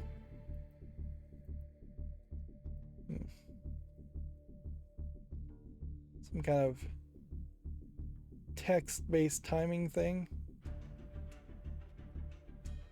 Yeah, it looks terrible. Here we have Hamster, maybe even Hamtaro based game. But it doesn't support English, and it does support online PvP, which is odd. Diamond Hands Arena is almost certainly a meme game, so we'll say no to that. Backroom Project is definitely a meme game, although in all fairness, this Backroom Project game does look way better than the other meme Backroom games I've seen. Lost Alone 2, Pepperino, I'll give that a follow because that looks slightly visually polished. Stattlebin. I'm burning through these very fast, so there is a slight chance I'd skip something that actually deserves a chance, but not a lot. Maybe Immortal, looks like a Chinese only game. Gone, looks like a dark screenshot game. Orbital VR, just a shooting game. Space game. Another Chinese only game. We're still getting a lot of Chinese only games. Although probably a little less than we used to. Speaker of the Worlds looks like garbage. Going Rogue looks generic. Royal Jigsaw is just a jigsaw puzzle game, so no. Solitaire game. Christmas, a second Christmas game. I don't know why they're putting them out in this point. It's like months and months away from Christmas. Some kind of card battler in the Middle East. Do I want to play a card battler game set around the events of the Middle East? I don't think so. I'm gonna say no to that. Or if the Lost Boy looks like it might be a decent horror game, so I'll leave that. We have a game called Little Witch, which doesn't support English, so we can say no to that. Death Dungeon is a top-down hack and slash game of no interest. Dolphins looks uninteresting. We have a game called 9 to 5 that's mostly negative already, so definitely say no to that. Mugen cards. Looks like nothing.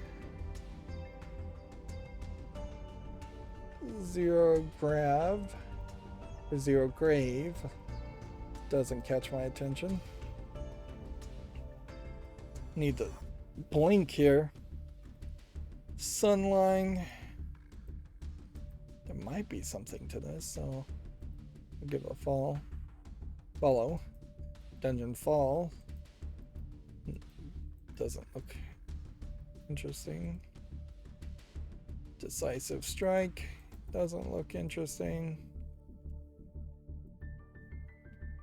Before the Last Hour. Might be something there. Sunday Rivals.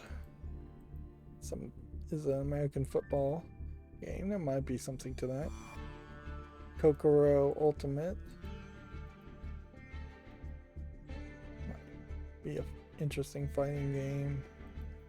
Probably not. No, I don't need to put this on the fall list. Yeah, you really can't have faith in an indie fighting game.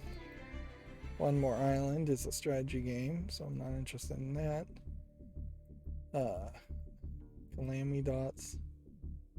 I'll have to investigate that one more further, so I'll put it on the fall list. Hyperbase doesn't look interesting. Plants vs. Zombies Garden Warfare 2 Deluxe Edition coming out with very little fanfare.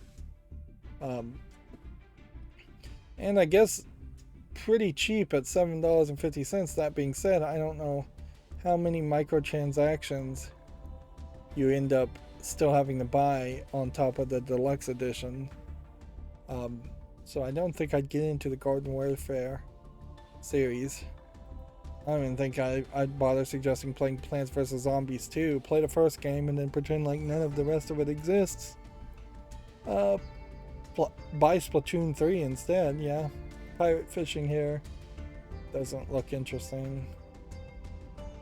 Raccoon Tales. I might be interested in playing a game as a raccoon, even if the graphics are a little bad.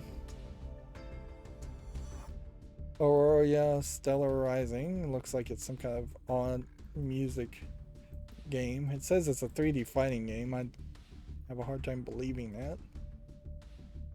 Let's see. Planetary Planter. Looks like a Minecraft clone of no quality. Ultimate Obstacle Course Prologue. Note Prologues. Symbiotic. Looks just like a first-person shooter. Arena shooter. And then Weird Hat Fight. Looks like nothing. And then GameDeveloper.com says PUBG Battlegrounds is still making truckloads of money. Square Enix wants to build or acquire new studios after selling off key studios to Embracer. Sony spotlights an all-new PlayStation Plus roster, announces Ubisoft Plus integration. A Q&A here.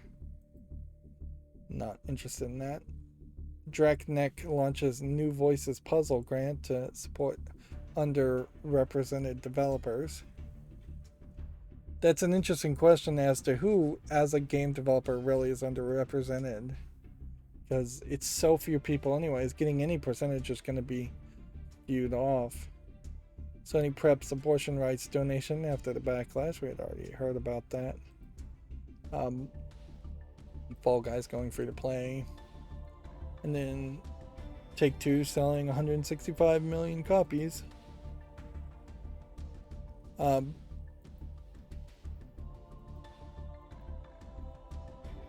Yeah.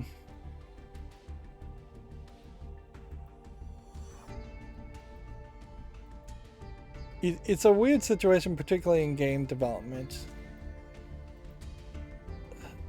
to say that there is an underrepresented community of people who want to make games but can't make games because they're not getting funded. Because pretty much all the indie game developers are getting no money to make games, and they're just making them as side projects and hobbies until they get funding from a publisher. So if you're making an argument, these are all faultless games, that publishers are picking white men, for lack of a better term, to fund games, and they're not funding games developed by African American men, women, Mexicans, Middle Easterns. I mean, at a certain level, even that is kind of hard to prove because publishers are usually just picking people who have succeeded. I mean, the game industry is just so small and insular, and there's just so much around whether you want to bother to put up with being a game programmer versus being any other kind of programmer at all. Sure, I would buy to a small extent that maybe kids and minorities are not given equal education in some cases, or weren't in the past given equal education as far as how to program and make games, but you don't really fix that by just picking winners and losers and giving one $1,000 grant to one African American woman somewhere. Like, you're trying to plug effectively a leak that is a mile down the pipe instead of going to where the leak is and plugging the hole there. It's just not going to solve the problem. It would make a lot more sense for every single person who's going to make a grant for game developers now to instead make grants to educate game developers in school, high school, junior high, college level programmers. Like, fund their education, and it will pay off way more. Alright, well, we've been going 4 hours, which is way too long. I can't really go any further on the tabs as I am not logged in to Steam, but I think we mostly looked at everything anyways, so there might be a couple of Steam faultless cleanups. As far as the Fusion Festival, that is still the biggest concern, is that we have now 6 days, I guess, to get this Fusion Festival from 5,000 up to 20,000. I'm gonna have to just play a lot and start winning a lot more too. Alright, well, once again, this has been perfectly fine stream. If anything, I didn't even feel any hiccups as far as being out of RAM. Getting rid of Chrome extensions and limiting Chrome extensions to only specific websites seems to have done some wonders for the problem. I did not see any blinking on the back, or haven't had any network frames, drop frames at all. We've had 32 frames out of I think we're talking about 10 million frames as far as video rendering. Like, everything today ran perfectly fine. It's still incredibly hot, but that's not affecting the computer. At least it doesn't seem like it is. Alright, well, that's going to be it for this stream. As always, I ask you to like, share, subscribe, comment, and watch every second of my videos. If you want a friend to follow me on any social media sites, there's a whole bunch of links down below. And if you want to support me further, there's a link to Patreon, or you can friend me on Steam and get me a game off my wishlist. Thank you for watching. Have a good evening.